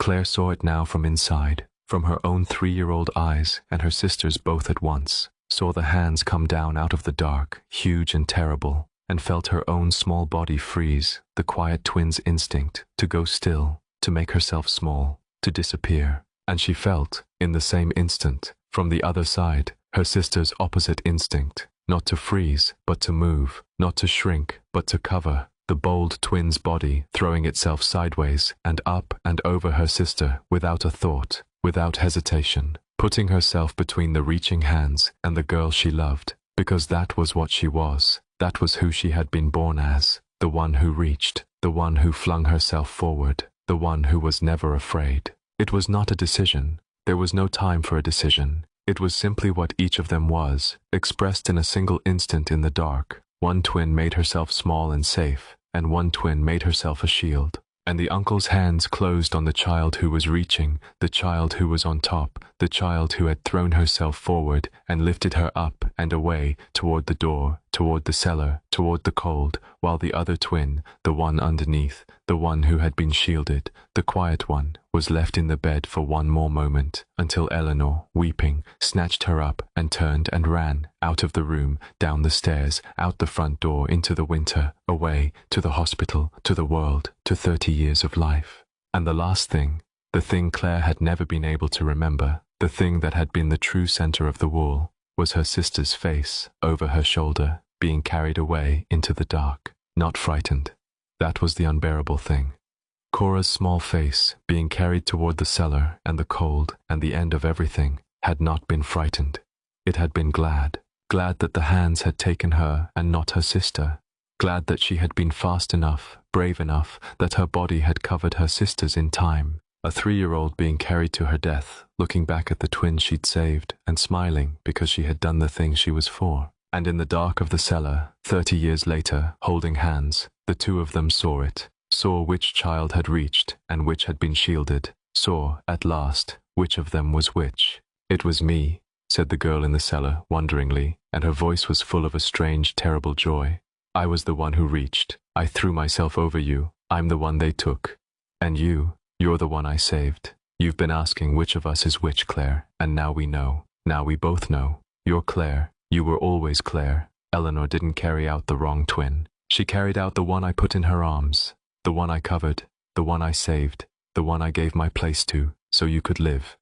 I chose it. At 3 years old, in the dark, I chose it, the way I would have chosen it at any age, because that was who I was. I was the one who reached. I was Cora. And I have been in the cold for 30 years, and I would do it again. I would do it 1,000 times, because you're my sister, and I saved you, and you got to live, and that was worth everything." Claire opened her eyes. She was weeping, and her sister, Cora, her sister was Cora, and she was Claire. She had always been Claire, the saved one, the shielded one, the one her sister had thrown herself over in the dark. Her sister knelt before her with a face full of 30 years of cold and a joy that the cold had never touched. "You saved me," Claire said. "You were 3 years old, and you saved me, and I forgot you. For 30 years, I forgot the person who died for me." "You didn't forget on purpose," Cora said gently. "They made you. Eleanor made you, so you could live. You couldn't have lived remembering this. No child could. And I don't blame you, Claire. I never blamed you. I've spent 30 years in the cold and not 1 second of it blaming you. I was glad. Every day. I saved you, and you lived, and that was the whole of what I wanted. That was worth the cold. You were worth the cold." Claire looked at her sister's face, her own face, the face she had seen in every mirror for 34 years, without ever knowing it was also her sister's, and understood the full weight of what she was being told. Every day of her life, every ordinary day she had complained about, every grey Tuesday, every job she'd lost, and every love that had failed, and every lonely night in a temporary room, all of it, the whole unremarkable difficult human span of it, had been bought, paid for.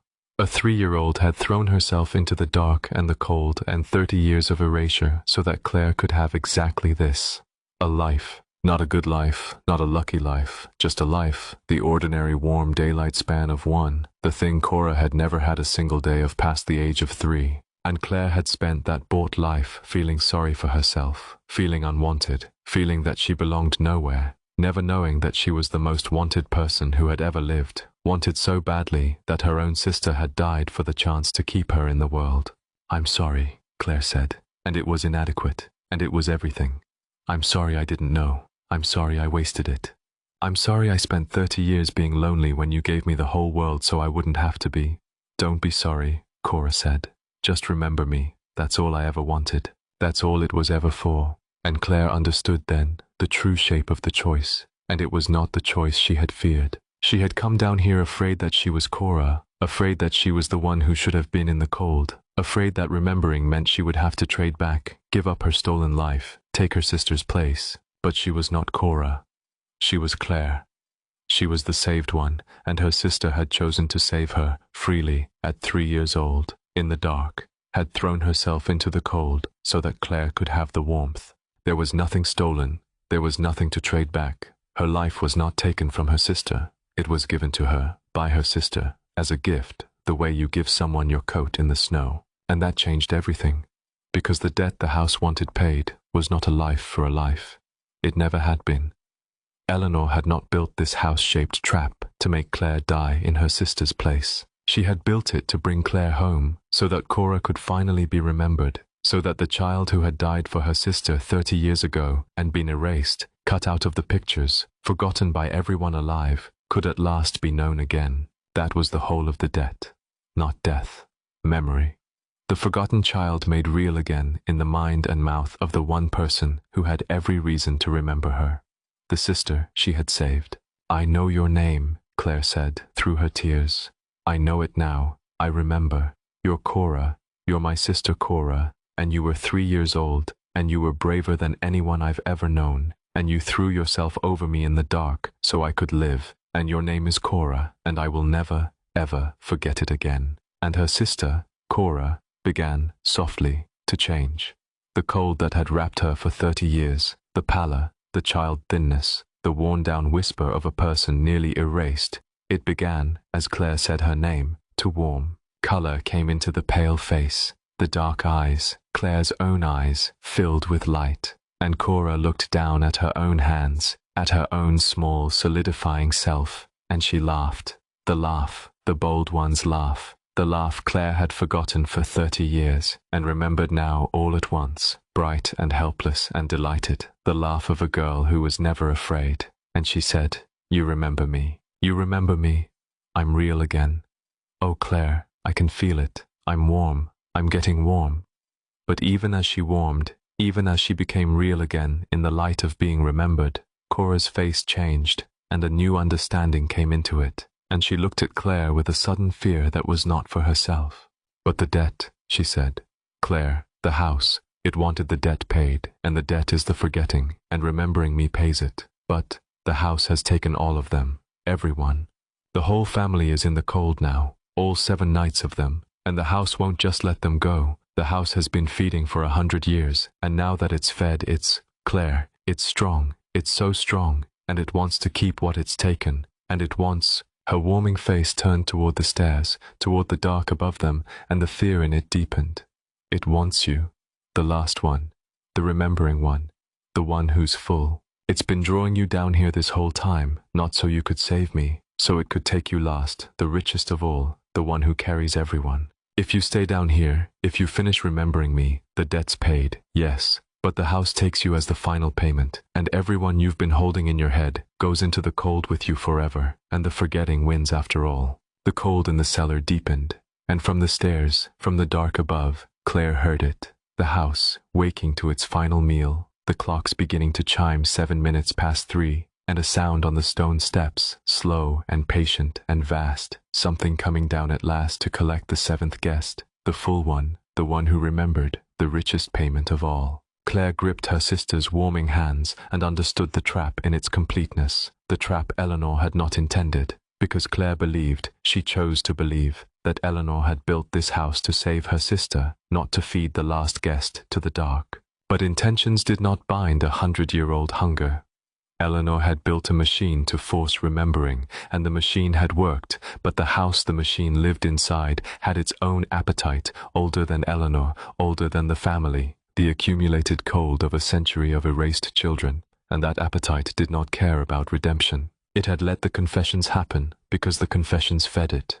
It had let Claire remember because remembering brought her all the way down, to the corner, to the richest meal of all, the one person who carried all the others in her head, the girl who could not forget, so that when it took her, it would take everyone, every name she held, down into the cold forever, and the forgetting would be total and permanent and complete. That was the house's version of paying the debt, not memory restored, memory consumed. Take the rememberer, and nothing is remembered ever again. And Cora's warming face was full of terror, not for herself, but for her sister, and she gripped Claire's hands and said, "You have to go, now, up the stairs, out the door. Remembering me paid my part. I'm free, I can feel it, I'm real again, and I can go into the light. But you have to run, Claire. You have to get out before it reaches the bottom of the stairs, because if it takes you, it takes everyone, and everything we've done tonight is for nothing."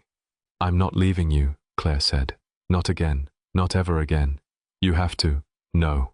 And Claire, the quiet twin, the watcher, The one who had spent 34 years holding back. Claire felt something rise in her that she had never felt before. Something bold, something that threw itself forward, and she understood that she had carried a piece of her sister in her all along, that the bold one had left a little of herself behind in the twin she saved, and that now, at the end, at the bottom of everything, it was Claire's turn to be brave. No, I have a better idea.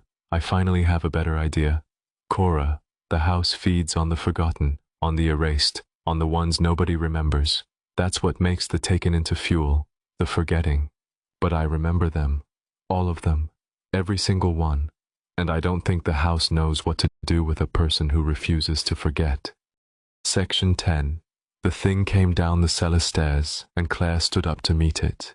She did not run, though every instinct screamed at her to run, though Cora was pulling at her hands and begging her to go. She stood, at the bottom of the stairs, in the cold, and she faced the dark, and the dark came down toward her. Not a shape, not a figure, but a coldness with intention, 100 years of accumulated erasure, given weight and hunger and patience, the thing the house had become across a century of swallowing forgotten children. It came down the stairs, slow and vast and certain, and the cold before it was so deep that the walls groaned and frost climbed the stone, and Claire's breath froze on her lips, and it reached the bottom of the stairs and filled the cellar and closed around her, reaching for her, for the last guest, the full one, the richest meal, reaching to take her down into the cold and consume everything she carried, every name, every face, the whole horde of the remembered, so that the forgetting could be complete at last. And Claire, facing it, felt the fear rise in her, the old fear, the lifelong fear, the fear that had made her small and quiet and temporary, the fear that had kept her holding back from everything for 34 years.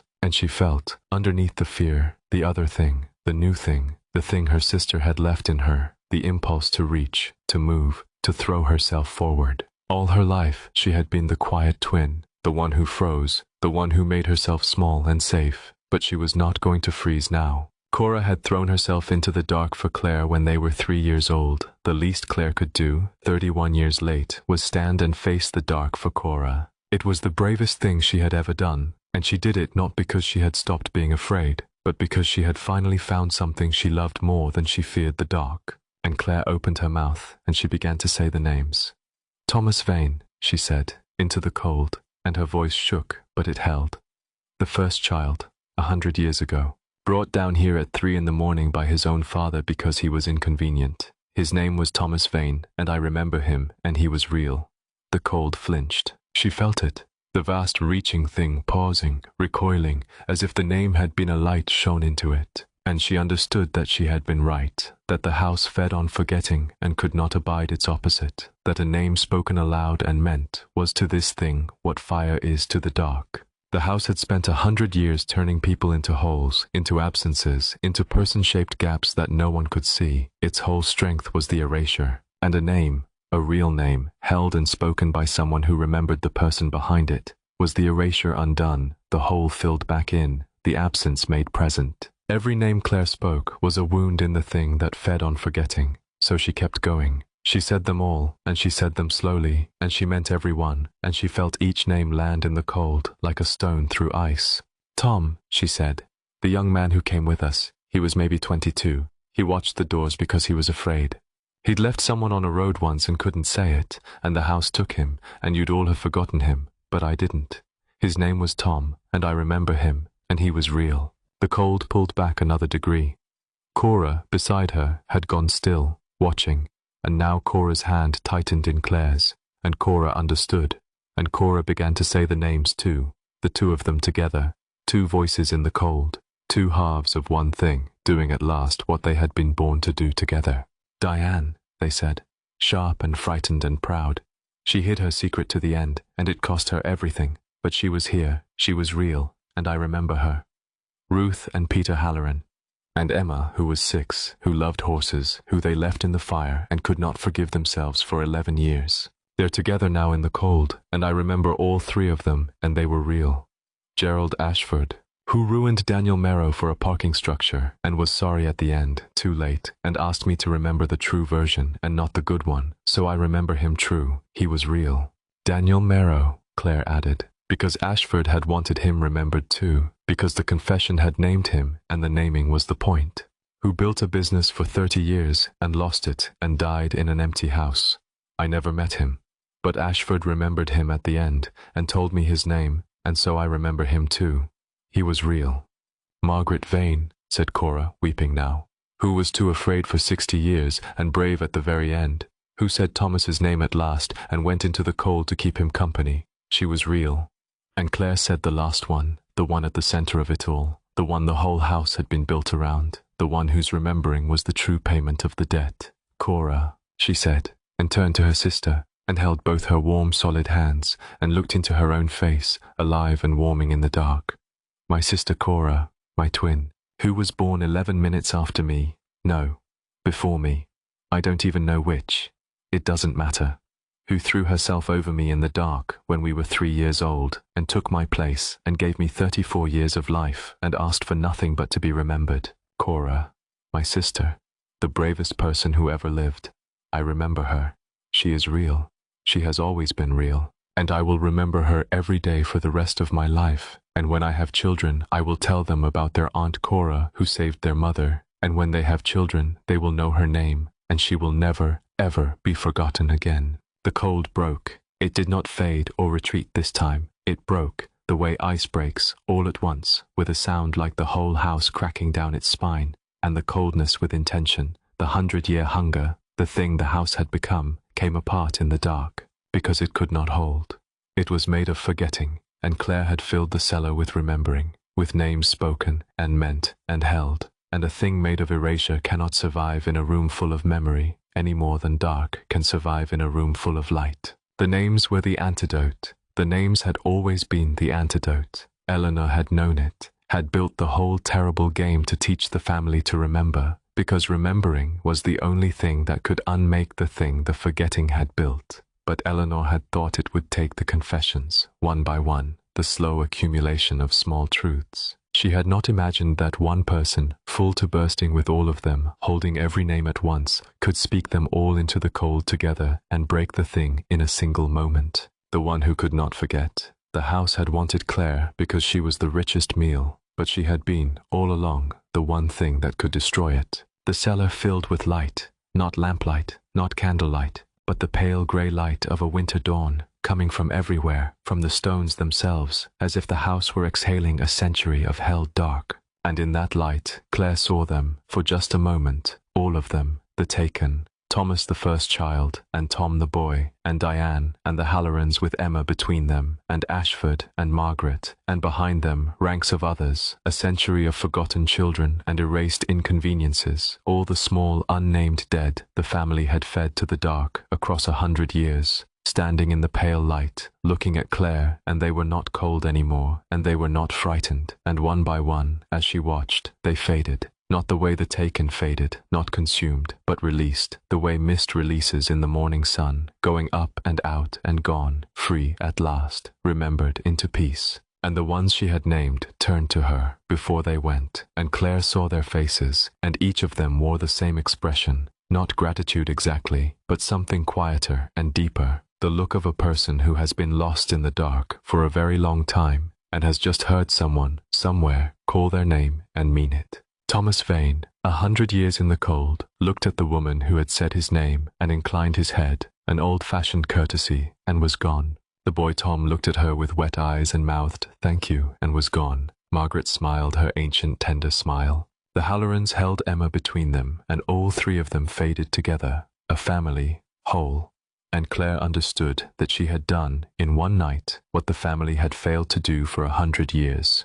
She had remembered the forgotten, all of them, and the remembering had set them free. Not the confessions, not the debt, just this, one person, refusing to let them be nothing, holding each of them in her mind and speaking their names into the dark until the dark could not hold them anymore. And Cora, her hand in Claire's, warm and solid and real, began to fade too. "No," Claire said, gripping her hand. "No, not you. You stay. I just found you. I have to go," Cora said, and she was smiling, the bold one's smile, luminous now, 30 years of cold melting off her all at once. "That's what it was all for, Claire. Not so I could stay. So I could go, free, remembered, real. I've been stuck here 30 years because no one remembered me. Now you do. Now I can go where the others are going, where it's warm, where I don't have to wait anymore. She squeezed Claire's hand. But it's different now. Do you feel it? I'm not going into the cold. The cold is gone. You broke it. I'm going into the light, into the warm, the place the forgetting kept us all out of. And I'll be there, Claire. When it's your turn, a long, long time from now, after you've lived the whole life I saved for you, I'll be there, waiting, and it won't be cold, and we'll be two again, and neither of us will ever have to be alone in the dark. Cora. Live it, Cora said, fading, luminous, glad. The whole thing, all of it, every grey Tuesday. Live it for both of us, and don't waste a single day feeling unwanted, because you were wanted. You were the most wanted girl in the world. I made sure of it. Live it, Claire, and remember me. That's all. Just remember me. Always, Claire said, weeping, holding her sister's fading hand. Every day, I promise. I love you, Cora. I love you. I'm sorry it took me 30 years to say it. You said it now, said Cora, and she was almost gone, almost light. You came back. You're the only one who ever came back. Goodbye, Claire. Goodbye, sister. Thank you for remembering me. And she was gone, not taken, not erased, but free, gone up into the pale light with all the others, remembered into peace, and the light faded gently, and the cellar was just a cellar, cold and empty and ordinary, and Claire knelt alone on the stone floor in the grey dawn, with her hands still cupped around the warmth where her sister had been. The house let her go. She climbed the cellar stairs, and the doors stood open, all of them, and the great front door stood open too, and beyond it the snow had stopped, and a thin winter sun was rising over the pines, and the road down the hill was clear. The house behind her was silent. The clocks had stopped chiming. When Claire passed the great-grandfather clock at the foot of the stairs, its hands no longer read 7 minutes past 3. They read the true time, the morning time, moving again, released from the hour of the crime. Whatever had lived in the house was gone, broken and released along with everyone it had held, and what was left was only an old empty house on a hill, full of dust sheets and portraits, and the ordinary sadness of a place where a family had once lived and done terrible things, and finally, a century too late, been made to remember them. She stopped, once, on her way out, in the great hall, before the wall of portraits, the generations of veins with their long pale faces, watching her pass, and she saw that they had changed. Not the paintings themselves, but the way she saw them.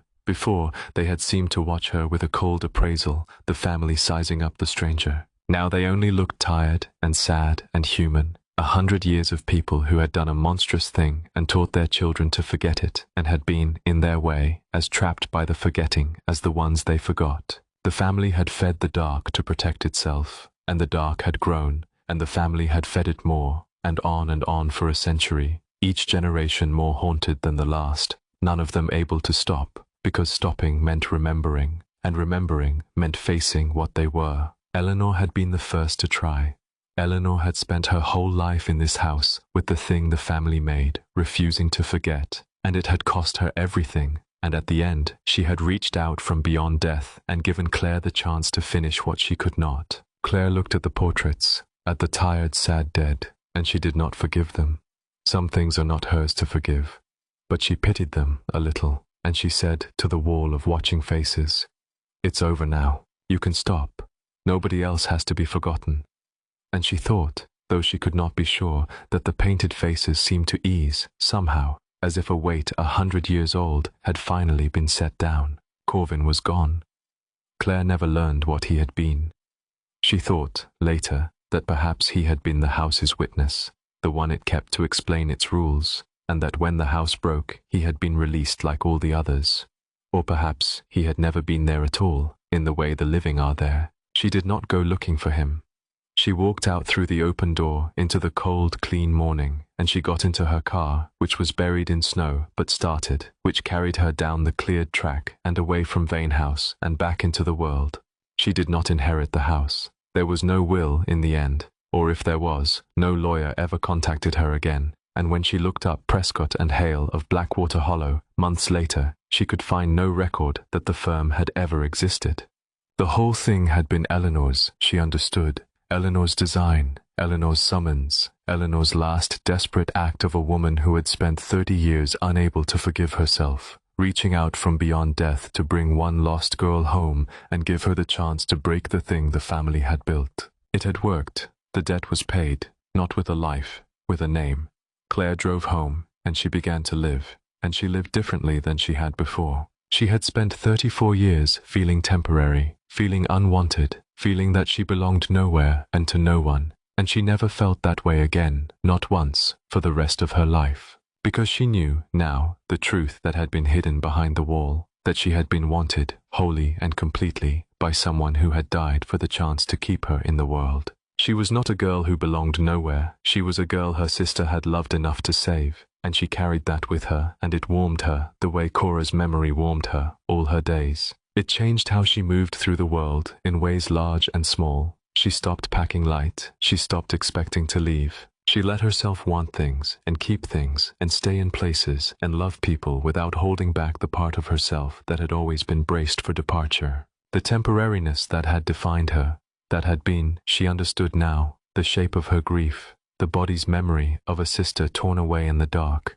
loosened its grip year by year as she practiced the thing Cora had taught her in the cellar, that you do not have to be alone, that being remembered is being kept, that love is the one thing the dark cannot erase. She was still quiet, she was still a watcher, but she was no longer temporary. She had a name, and it was hers, and behind it was a whole history, terrible and true, and she carried it in the light where it could not be forgotten. She married, some years later, a good marriage, a warm one, to someone who never made her feel temporary, and she had 2 daughters, and the daughters were not twins, but they were sisters, close in age, and Claire watched them grow up together with a fierce and grateful joy, and she never once, in all their childhood, let either of them feel unwanted or forgotten or temporary, because she knew, better than anyone alive, what it cost to be a child who was not kept. When they were old enough, she told them the story, a gentle version, the true parts, the parts that mattered. She told them they'd had a great aunt named Cora, who was the bravest person who ever lived. She told them that Cora had saved their mother's life when they were both very small. She told them Cora's name and made them say it and made them promise to remember it and to tell their own children someday, and they did. The name went forward, down the years, into a family that would never again forget the ones it loved, which was, Claire thought, the truest way to break a curse, not with a spell, but with a promise, kept, generation to generation, that no one would be left in the dark again. And on winter mornings, sometimes, when the light was pale and grey and the frost was on the windows, Claire would feel a warmth beside her that had no source, a presence, close, familiar, the feeling of never quite being alone, and she would smile, and she would say quietly, so only the warmth could hear, "I remember you, Cora. Every day. I remember you." And somewhere warm, somewhere the forgetting could never reach again, a bold girl who had thrown herself into the dark at 3 years old and waited 30 years to be remembered, smiled back, and was not cold, and was not alone, and was, at last, at the end of the long dark waiting, remembered, which is the only thing, in the end, that any of the lost have ever wanted, and the only mercy that outlasts the dark.